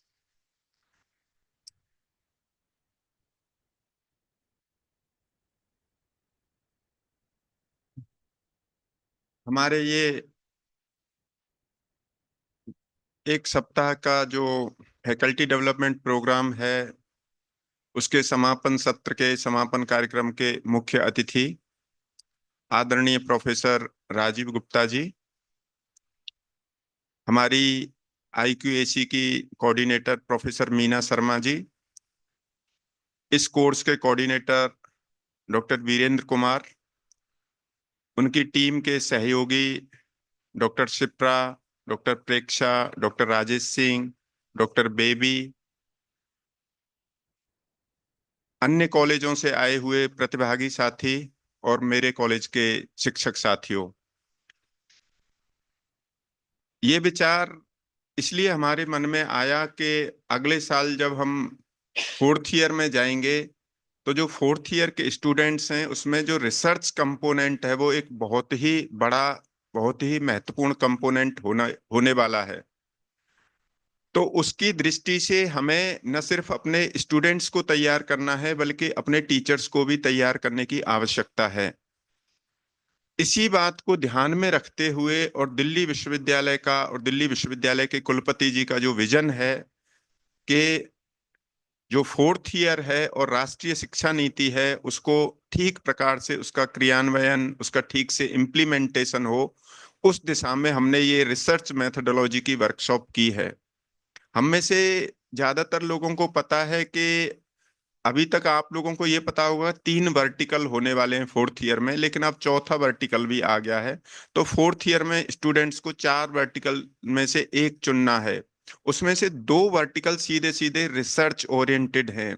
उसमें उनको चाहे research project करना है या dissertation लिखना है, और उसमें हमको टीचर्स को उनको गाइड करना है, सुपरवाइज करना है, उनकी मेंटरिंग करनी है। तो स्टूडेंट्स को भी तैयार करने की आवश्यकता है और हमारे टीचर साथी हैं उनको भी तैयार करने की आवश्यकता है। और ये जो रिसर्च होने वाला है, ये जो कन्वेंशनल किस्म का रिसर्च है कि हमने थीसिस लिखी 200 या 300 पेज की और वो लाइब्रेरी में 100 पीस बनकर रह गई, उस प्रकार का रिसर्च नहीं करना है। हमारा जो रिसर्च होने वाला है उसको सीधे तौर पर समाज के साथ और जो उद्योग जगत है उसके साथ जुड़ना चाहिए, वो उसके लिए कुछ उपयोगी होना चाहिए। यानी कि जो हमारा शोध कार्य है वो उसकी कुछ एप्लीकेबिलिटी होनी चाहिए, उपयोगिता होनी चाहिए कि किस प्रकार से वह सामाजिक परिवर्तन का साधन हो सकता है, किस प्रकार से उससे हमारे आसपास का जो परिवेश है, हमारे आसपास की जो कम्युनिटी है, उसके जीवन को बेहतर बनाया जा सकता है, गुणवत्तापूर्ण बनाया जा सकता है। इसके अलावा जो शोध है अभी तक वो बहुत ही डिसिप्लिन स्पेसिफिक रहा है। अब जो शोध होने वाला है फोर्थ ईयर में, उसमें मल्टी डिसिप्लिनरिटी पर बहुत ज्यादा फोकस होने वाला है। कई कई विषय के लोग मिल करके करेंगे।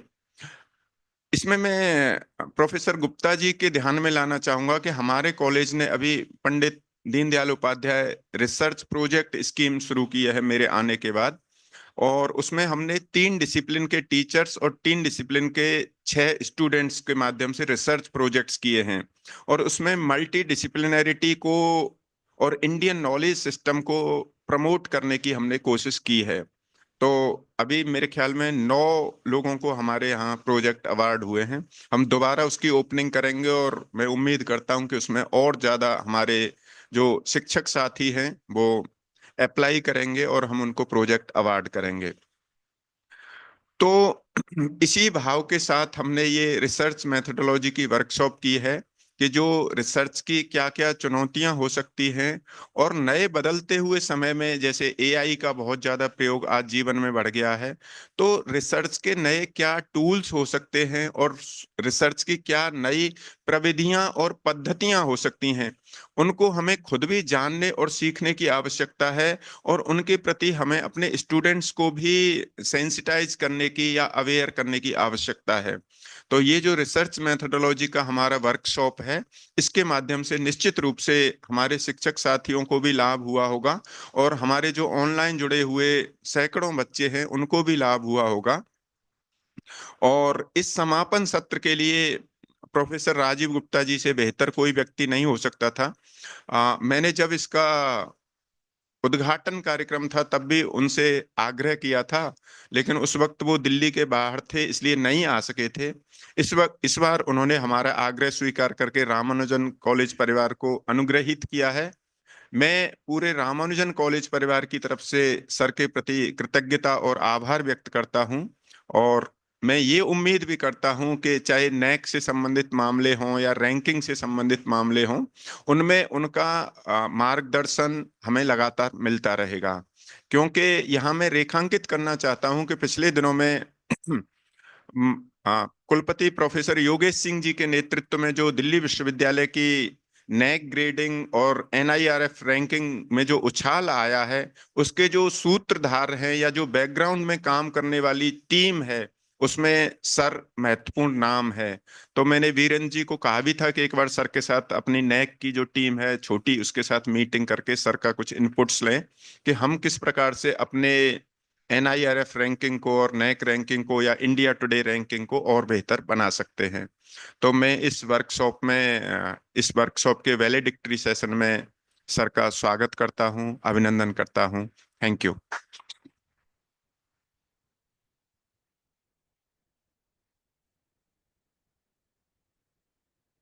Thank you, sir.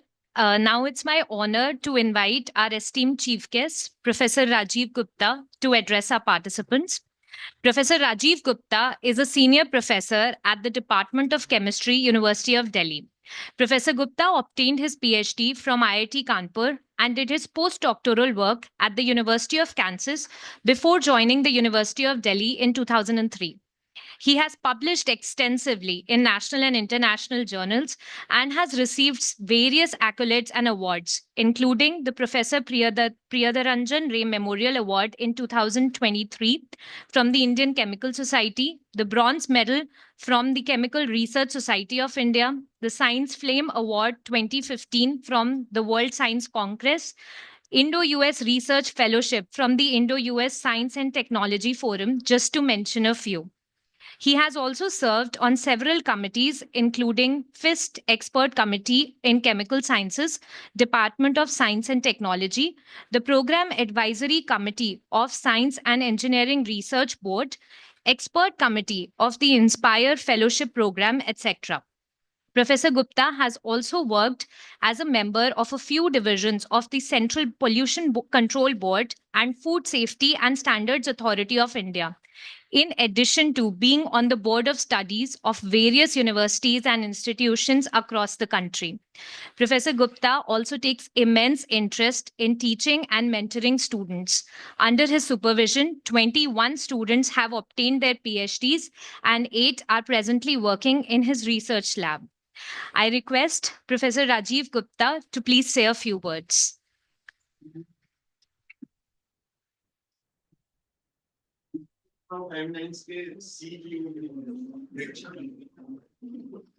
Namaskar. Good afternoon to all of you.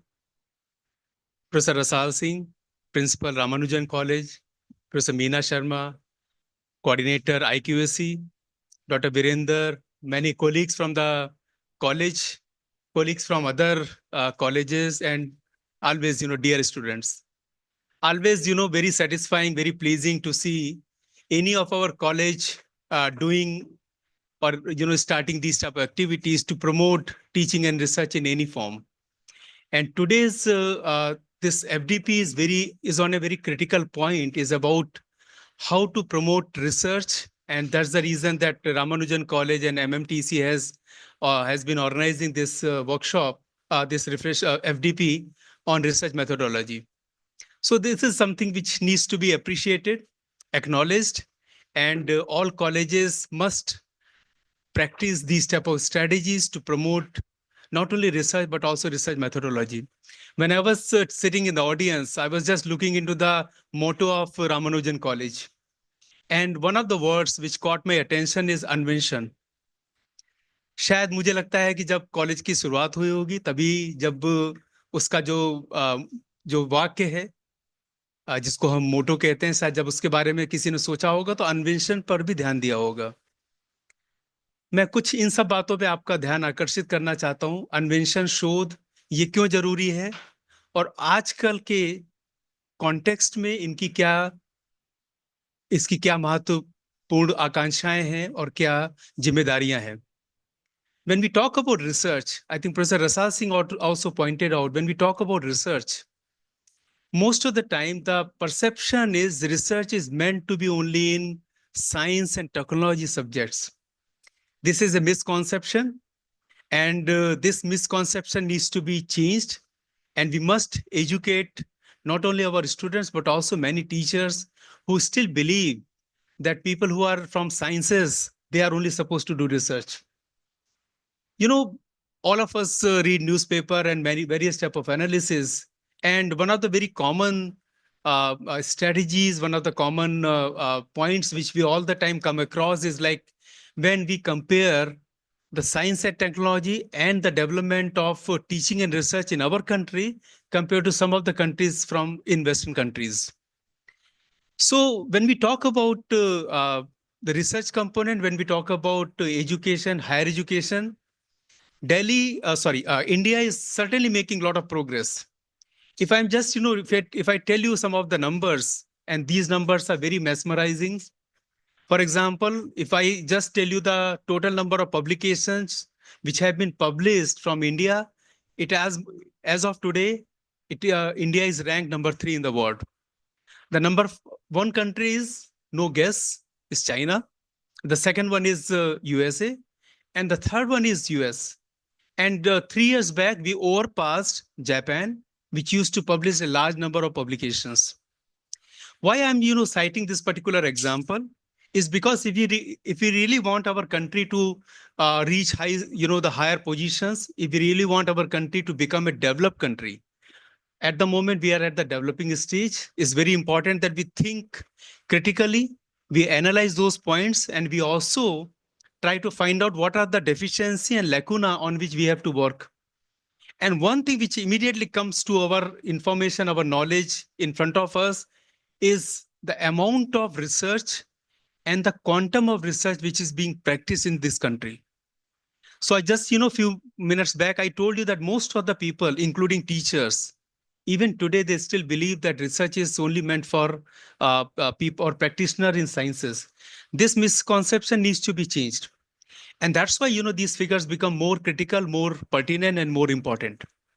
What is research? And I think I'll probably just take a few minutes and also take or cite some examples from some of the countries.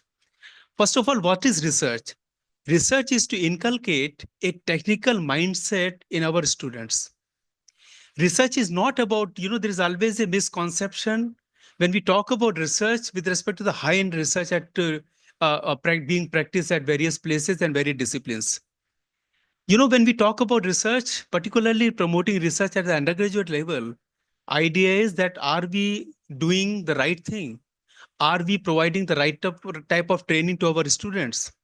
Do they have analytical mind? Most of the time, answer is no. Professor Rasal Singh quoted India Today ranking also. I actually also chair one of the committees which actually handles all sorts of ranking of the University of Delhi. I just will take one example from India Today. So India Today, 6 years back precisely, did a survey across the country, and this survey was done at class 6th, class 9th, and class 11th level. And what they did, for example, if this table is 2 by 2 feet, they kept a 6-inch scale on this table. And when this question was asked from class 6 and class 9th students, what could be the tentative dimension of the table? The failure rate was 95% and higher. So that means if you ask that how many inches are in a feet, you will immediately get the answer. Students will be able to tell you. When when you require students to apply their mind, that time the failure percentage is very high. That means although they are aware about dimensions, they are aware about mathematical, the basic mathematics, but when it comes to apply these basic mathematics to any quantification, most of the time the answer remains negative. There are n number of examples. Of course, most of the people, I'm talking about students who are from the 9th to 12th. If you ask them how to convert degree centigrade to degree Fahrenheit, most of the time answer is incorrect. Very basic things. For example, we talk about all these pollutions, right? All these PM 2.5, PM 10.0. But if you ask what is PM, most of the time answer does not come. So this is what is actually lacking in our system, particularly education system, where students do not have analytical mindset, analytical strategies to analyze and do something. And that is the place where research is required. Research is actually essentially required at the undergraduate level. What we do, I'm a scientist. If you come to my research laboratory, all the time, there's nothing called Sunday or Monday. All 365 days are identical. That is the high-end research. But what is required, even when students come to our level for doing research at that level, we have to spend almost 2 years' time to bring them to that level of understanding, where they are able to actually understand what is research. And this part is missing, and this part is required to be inculcated in our students. And that is the place where Government of India has initiated this National Education Policy, where the focus has been placed on promoting research at the undergraduate level. As I said, I will also would like to give some examples. I'll just give examples, and I'll, whether you like it or not like it, I will not take example from China. This is one country we should not cite. So I'll give you example from 3 countries. First, Japan. Second, South Korea. And third, from any of the Scandinavian country, for example, Norway, Sweden, and some of those. Let me start from the Scandinavian countries, say Norway and Sweden. So there, the salary structure is a opposite pyramid from India, where teachers, when they go to the lower level of the teaching, they get the highest salary. I don't know how many of you are aware. This needs to be discussed. This needs to be practiced. We need good teachers at the lowest level. And when I'm talking about the lowest level, I mean it. That means nursery, kindergarten, or elementary level. That's very critical. look at the type of education and the policies which Norway, Sweden, and some of those countries, Austria, some of those countries have. Study. I will not take much of your time. I would like to give you some hints. Just find out from the Google or some other place. The second one, some countries which have made tremendous amount of progress. The reason I would like to take example of South Korea, because South Korea 20 years back used to be the developing countries just like India. Now, what have they done? They also promoted and included research at the undergraduate level. You know, for example, if you ask my phone, this is Samsung. And I think if you go by the market share, just taking one example, but if I, even if I take example other than mobile phones, for example, cars, TVs, or, the consumer product, most of the products are from South Korea. It's a small country, always under problem from the North Korea for the wrong reasons. But then what South Korea has done, as I said, I will not go into too much of details. Study, find out. Is mainly for the students. What South Korea has done, South Korea invested heavily at the undergraduate level, not at the postgraduate and the higher education level. That needs to be studied. The last example, the one example which I always prefer to give is the example from Japan. Again, a small country, which was completely devastated during World War II. We know the reasons. They, not only made progress, they, of course, first come out of that trauma which they faced. They made the progress, and they made the progress in such a way that all the European countries, the USA, were not even closer to the Japan. Why? Few things which actually, set some of these countries different apart from the other places. For example, their elementary education, primary education is in their native language. They are proud of their Japanese language. I don't know if you have visited Japan, find out, or maybe you would visit in future. All the road signs, everything is in Japanese. All the instruction manual, everything is in the local language which they actually love and respect. Why?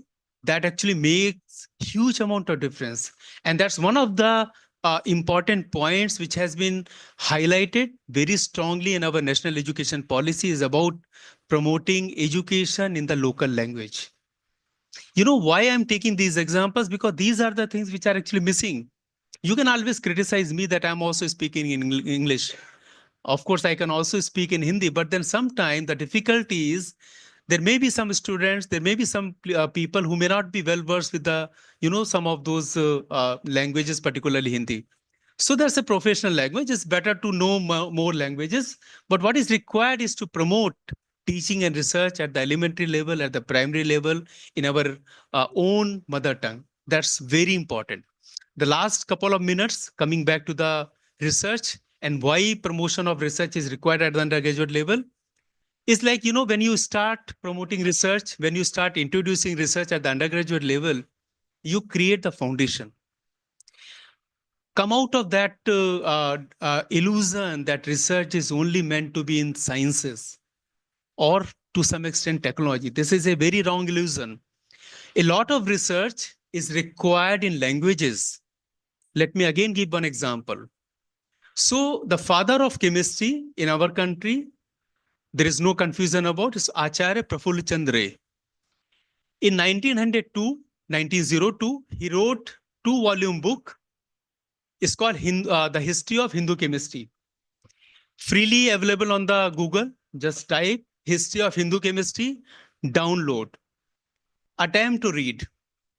I use the word attempt because it's one of the very complex books. So Prafulla Chand Ray took 12 years to prepare these 2 volumes. He had to learn not only Sanskrit completely. He was a Bengali. Of course, his mother tongue was Bengali, but he was very well versed in English and various other European languages. To write these 2 books, he had to study all those old manuscripts. And those manuscripts are in Sanskrit, Pali, and various other regional languages. He had to learn. So if you try to understand, there is no experimental research in those two books. This is based on something, a different type of research. Remember, if you break the word research, it is research. This is what I always tell my students. That means research has a very important component of literature. We need to promote lot of research in languages. I have a very soft corner for languages. I have been trying my best to promote research in our languages. I hope one day I succeed, and I need a lot of support from person like Professor Rasal Singh, because he is also well versed in languages.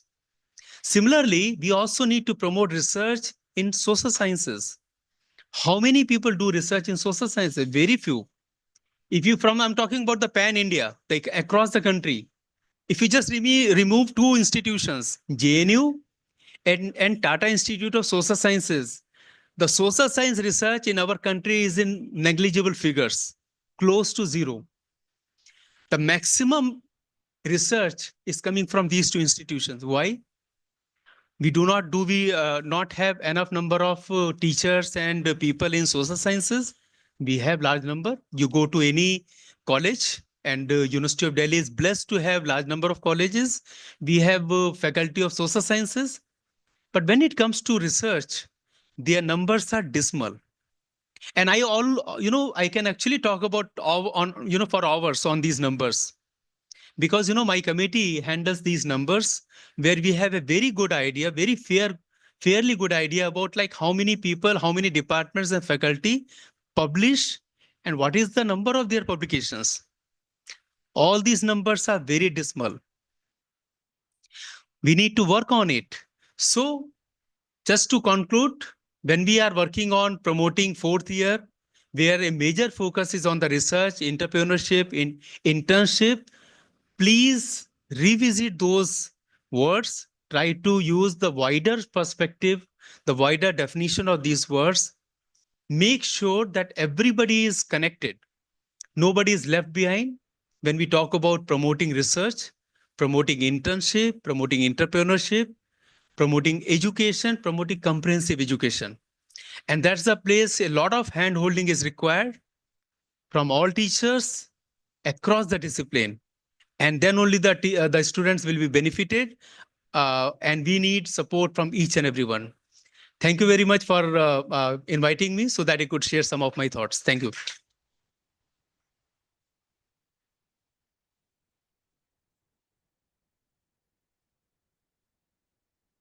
Thank you so much, sir, for sharing your thoughts. And one of the things that is of particular note about sir, and just to put into context everything that sir talked about, the research, the introduction of research at the undergraduate level, and that to serve as a foundation for building analytical minds for the workforce that is going to follow from all the students that we are teaching, is that sir is also the CEO of DU's Institute of Eminence.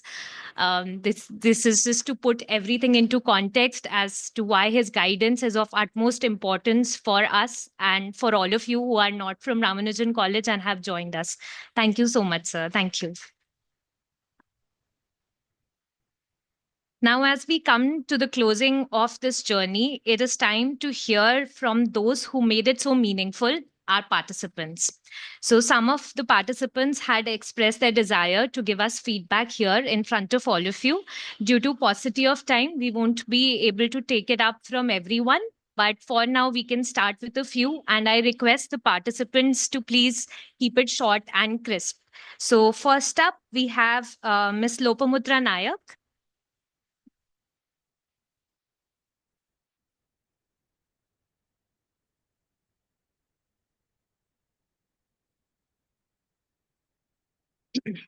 Esteemed dignitaries, respected faculty colleagues, and students. I'm Lopamutra Nayak. I've been working as assistant professor at Birla Global University, Bhubaneswar, for the last 6 years.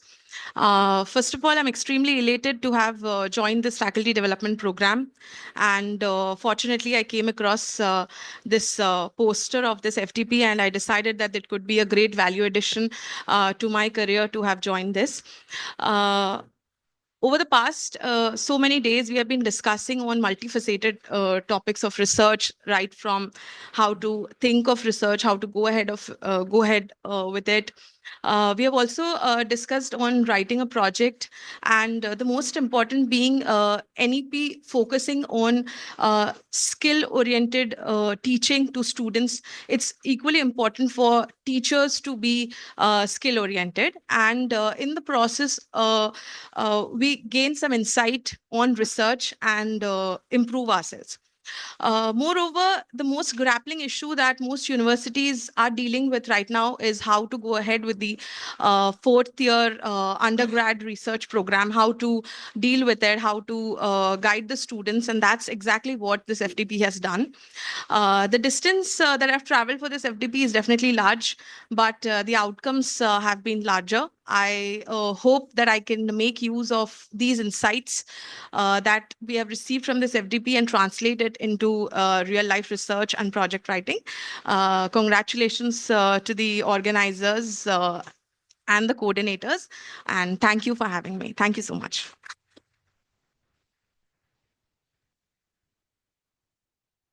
I now invite Ms. Neha Yadav.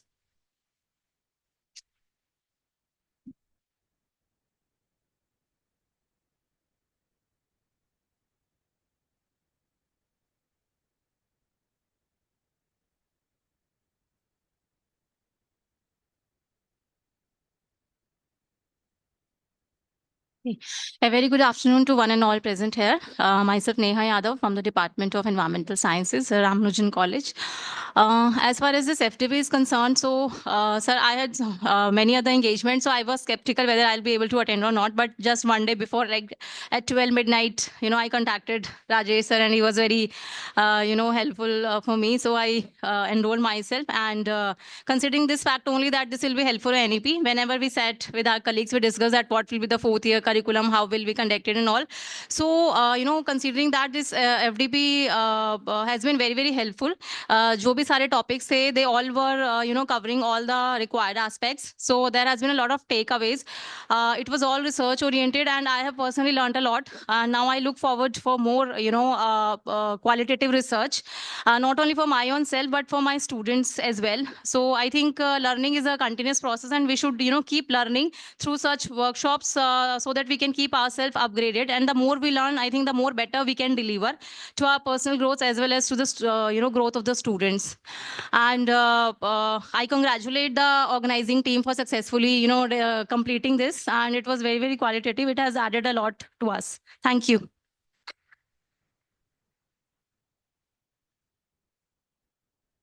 We have a lot more participants who would like to say a few words, but unfortunately, due to shortage of time, our principal sir and our chief guest would also have to leave. So at this moment, we won't be able to take that, but we welcome all of your feedback. The feedback link has already been shared, and we request you to please honestly share that feedback with us. No event is complete without the feedback, and we would require that feedback so that we can improve in our future endeavors. We hope that that is acceptable to all of you. We apologize that we are not able to take all the feedback at this moment, but thank you, everyone. We now proceed to the next segment, which is the certificate distribution. So I now request our chief guest, Professor Rajiv Gupta, and our principal, Professor Rasal Singh, and our IQAC coordinator, Professor Meena Sharma ma'am, to please present certificates to our participants. We first begin with the faculty who joined us in offline mode and actively participated. As I call out your name, I request you to kindly come forward and receive your certificate. First up, Dr. Akanksha Mishra from Ramanujan College.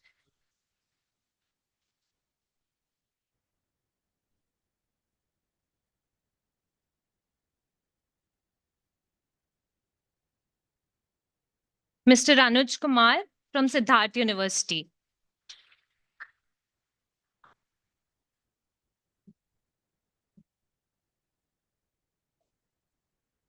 Ms. Bhavna Yadav from Ramanujan College.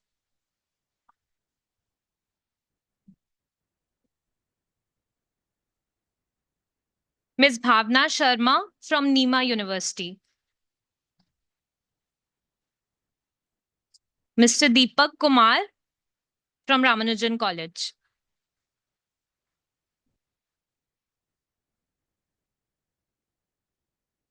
Deepak sir, are you here? Okay. Dr. Preeti from Ramanujan College. Not here. Okay.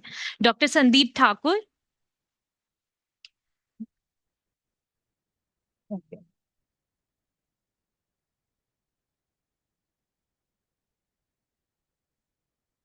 Dr. Ajay Kumar. Professor Ajay Kumar. We actually have to list their surname actually.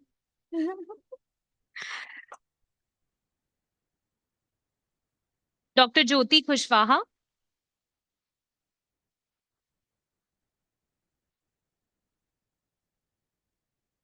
Dr. Madhu Monga.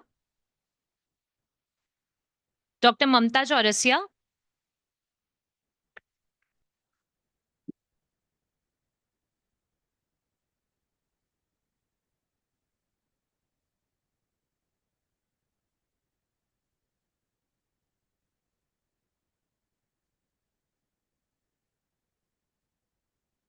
Dr. Nitanjali.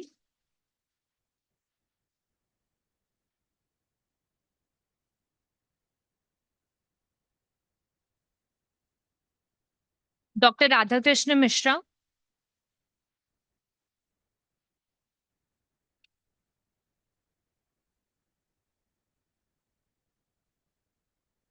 Professor Umesh Jha.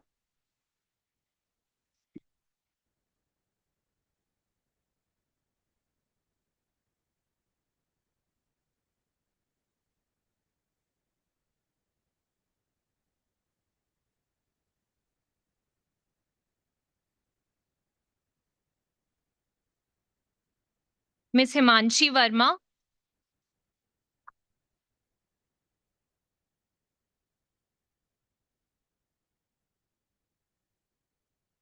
Ms. Ishwanik Kaur.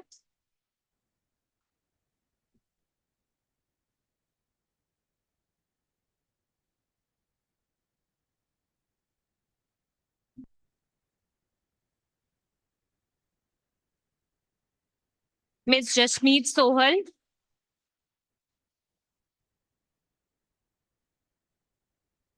Ms. Jyoti.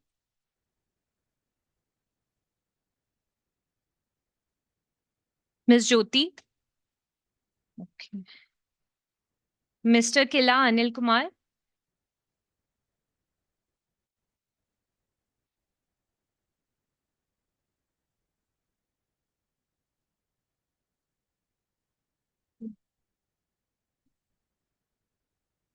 Ms. Lopamudra Nayak.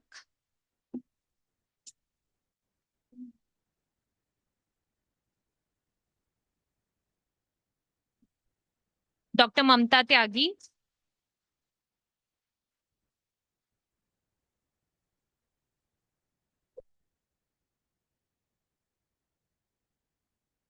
Mr. Mohammad Rashid.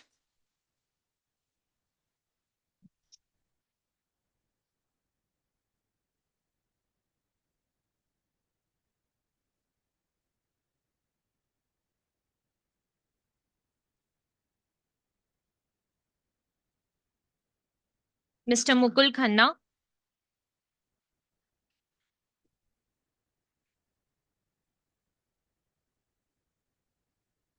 Mr. Naveen Kumar Jain.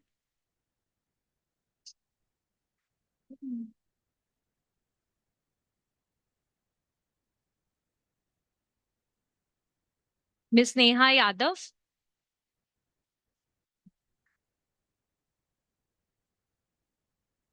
Ms. Ruma.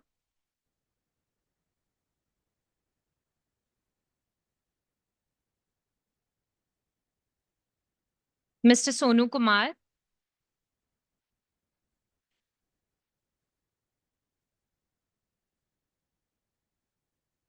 Mr. Sunil Kumar.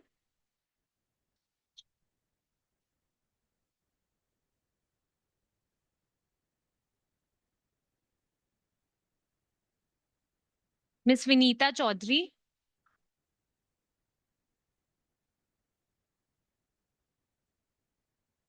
Dr. Zerunisha. Dr. Anupam Kumar. Okay. Okay. With the participant certificates distributed. Students पे करना है? Okay. Okay. So some of the Jyoti. Okay. Jyoti ma'am का रह गया है. आप announce. Now we have Miss Jyoti.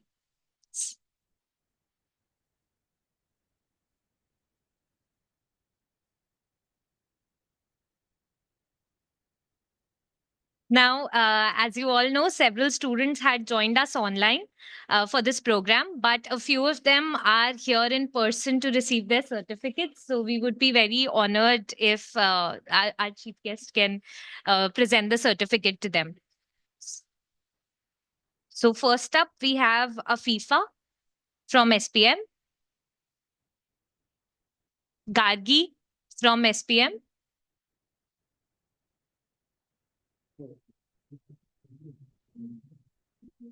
Radhika.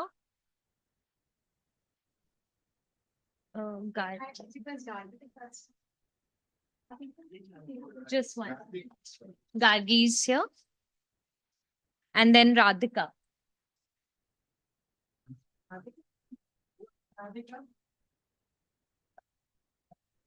Okay. Afifa. Afifa, could you please come on stage? Sachin Alak from CVS. Now we have a few students from Ramanujan College who had joined the FTP. Dhruvendra Pratap Singh Parihar, Saptika Chatterjee, Garima Negi,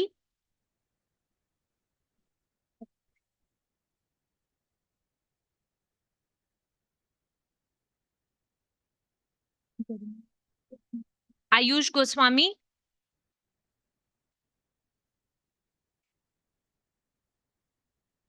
Om Raj,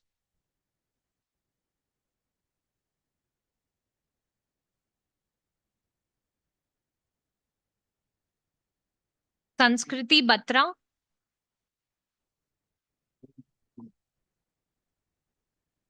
Vaibhavi Gupta.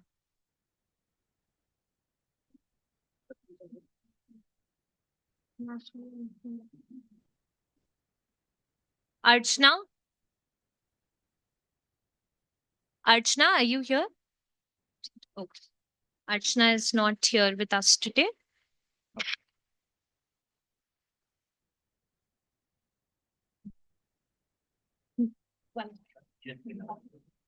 With the participant certificates distributed,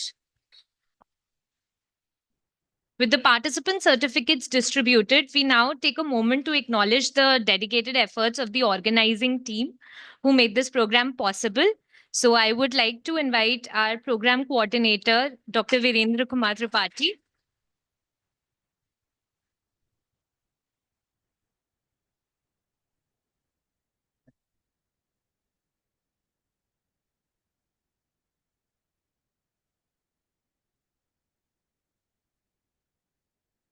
Our program co-coordinator, Dr. Rajesh Singh.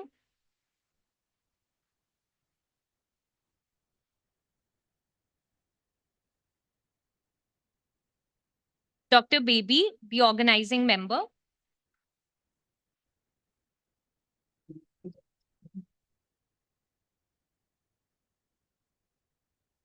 Ms. Shipra Yadav, also the organizing member.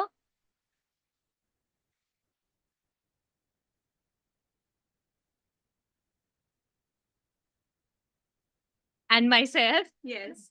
May we please request Preksha Mishra to collect a certificate?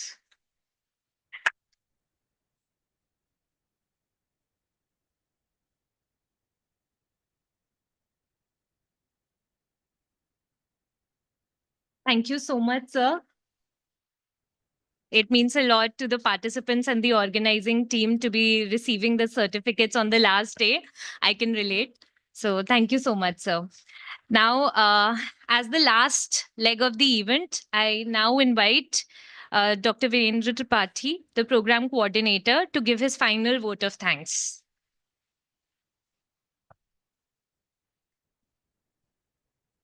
Thank you, Dr. Preksha. Honorable Chief Guest, Professor Rajiv Gupta, sir. Professor Rasal Singh, sir, our principal. Professor Meena Sharma, ma'am, coordinator IQAC. And all the participants and the students and our dear colleague and members of the organizing committee. Sir के हमारे principal sir के नेतृत्व में और sir आपके guidance में ये programme हुआ है और आपने, मैं उम्मीद करता हूं कि आपने जिस तरीके से विजन सोचा होगा कि हम लोग शायद फुलफिल कर पाए होंगे और कोशिश यही है कि हम लोग जो कुछ भी कर रहे हैं वो हमेशा पहले तो स्टूडेंट्स के हित में हो, जैसा कि सर हमेशा इस पे स्ट्रेस देते हैं, और साथ में फैकल्टी मेंबर्स जो हैं उनका भी हित उसमें निहित हो, क्योंकि स्टूडेंट्स अगर हमारी अच्छी जगह जाते हैं, उससे बहुत कुछ सीखते हैं, तो वास्तविक में उससे हमें बहुत खुशी होती है। तो सर का जो विजन था कि बच्चे जो है आने वाले जो चौथा साल है जिसमें वो एंटर करने जा रहे हैं, उसके बारे में भली भांति अवगत रहें और उसके लिए तैयार भी रहे, स्टूडेंट्स तैयार रहें और फैकल्टी भी तैयार रहे। इस विजन के साथ सर के नेतृत्व में ये प्रोग्राम ऑर्गेनाइज हुआ और इसको इस तरीके से हमने करने की कोशिश की कि ऑफलाइन मोड में हमारे शिक्षक और कुछ छात्र और बाकी जो छात्र लगभग 550 के आसपास जुड़े हुए हैं ऑनलाइन, तो वो भी लाभान्वित हो सके। और कुछ वीडियोस, ज़्यादातर वीडियोस यूट्यूब पे भी हैं। जो कुछ बच्चे लाइव नहीं अटेंड कर पाए नेटवर्क इशू से या फिर बाद में उनके कुछ प्रैक्टिकल एग्जाम्स भी चल रहे हैं, तो बाद में उसका फ़ायदा उठा सके।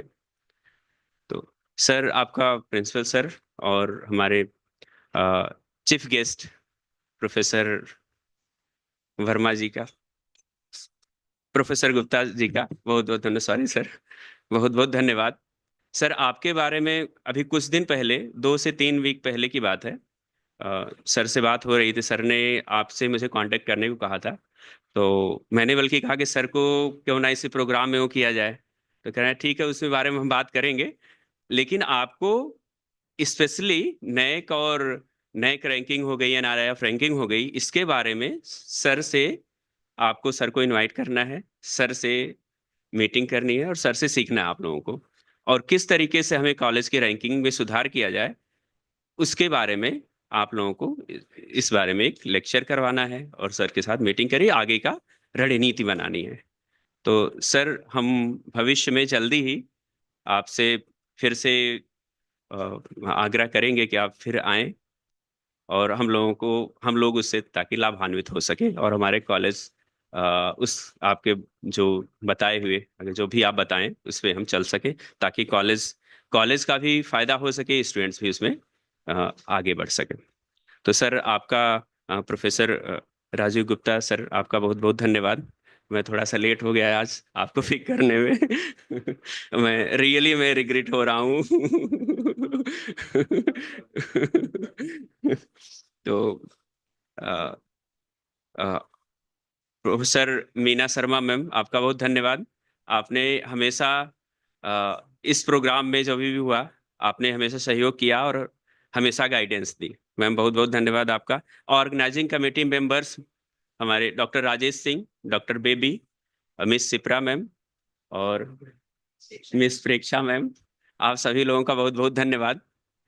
जितना भी इलेक्ट्रॉनिक और डिजिटल प्लेटफॉर्म का काम था, वो सारा का सारा डॉक्टर राजेश सिंह ने लीड किया और उसको संभाला। सर्टिफिकेट डिस्ट्रीब्यूशन हो या फिर क्विज फॉर्म हो, हर एक चीज़ डॉक्टर राजेश सिंह ने वो चीज़ें देखी।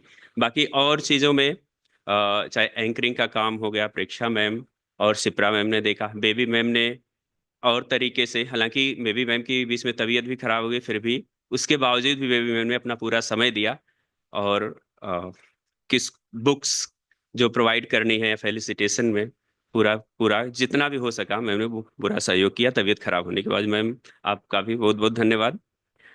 फैकल्टी पार्टिसिपेंट जो बाहर से आए हैं, भुवनेश्वर से लेकर के और हमारे दिल्ली के इन हाउस फैकल्टी मेंबर्स और जो दूसरे यूनिवर्सिटीज और कॉलेजेस से हैं, सबका बहुत बहुत धन्यवाद, क्योंकि बिना आपके उपस्थिति के इस प्रोग्राम का सक्सेस होना तो शायद ना के बराबर था। बिना पार्टिसिपेंट के हम किसको करते। आप लोग आए और उतनी दूर से आए, मैं उम्मीद करता हूँ कि आप लोगों ने इससे लाभान्वित हुए होंगे और उम्मीद करता हूँ कि आगे भविष्य में जो हम कुछ इस तरह का प्रोग्राम करवाते हैं और इवेंट्स कराते हैं तो आप लोग जरूर आइए, जरूर आए। और स्टूडेंट्स जिन्होंने अटेंड ऑनलाइन किया, उनका बीच बीच में काफ़ी बार मैसेज आता, कभी ऐसा होता था कि कभी इंटरनेट बीच में चला गया 10-5 मिनट के लिए, कोई दिक्कत आ गई तो उनके बराबर मैसेज इस वजह आते थे कि सर अभी आवाज़ नहीं आ रही है, कुछ डिस्कनेक्शन हो गया। तो इससे लगा कि हाँ, स्टूडेंट्स भी जुड़े हुए हैं और सीखने के इच्छुक हैं वो। तो और कुछ पार्टिसिपेंट ने प्रेजेंटेशन भी वो किया, तो हमने जो फैकल्टी मेंबर्स है उनसे रिक्वेस्ट लेकर के प्रेजेंटेशन भी उपलब्ध कराया और यूट्यूब पे भी बच्चों के लिए उपलब्ध हो। तो स्टूडेंट्स का भी धन्यवाद। आईआईटी स्टाफ में मिस्टर रवि बिस्त, अनिल जी और विनोद जी हमेशा साथ दिया आप लोगों ने। ऑनलाइन जूम पे रिकॉर्डिंग, जूम पे इसका जो है टेलीकास्ट करना हो या यूट्यूब पे इसके इसको लॉन्च करना हो या फोटोग्राफी है, हर जगह आप लोगों का सहयोग रहा। धन्यवाद sir.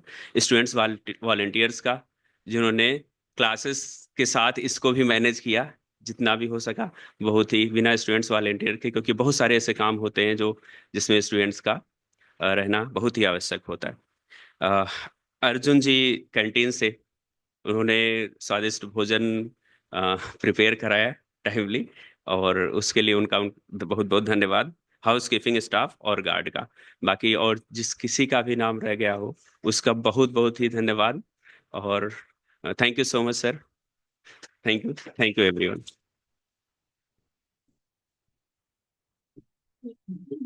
Thank you ma'am. Thank you, sir. On behalf of the entire organizing committee, I would also like to thank Dr. Virendra Tripathi. It has been a pleasure working with the entire team. Thank you, sir. Okay, and I'd also like to thank all of you for being a part of this academic journey, and we hope to see you again for our future endeavors.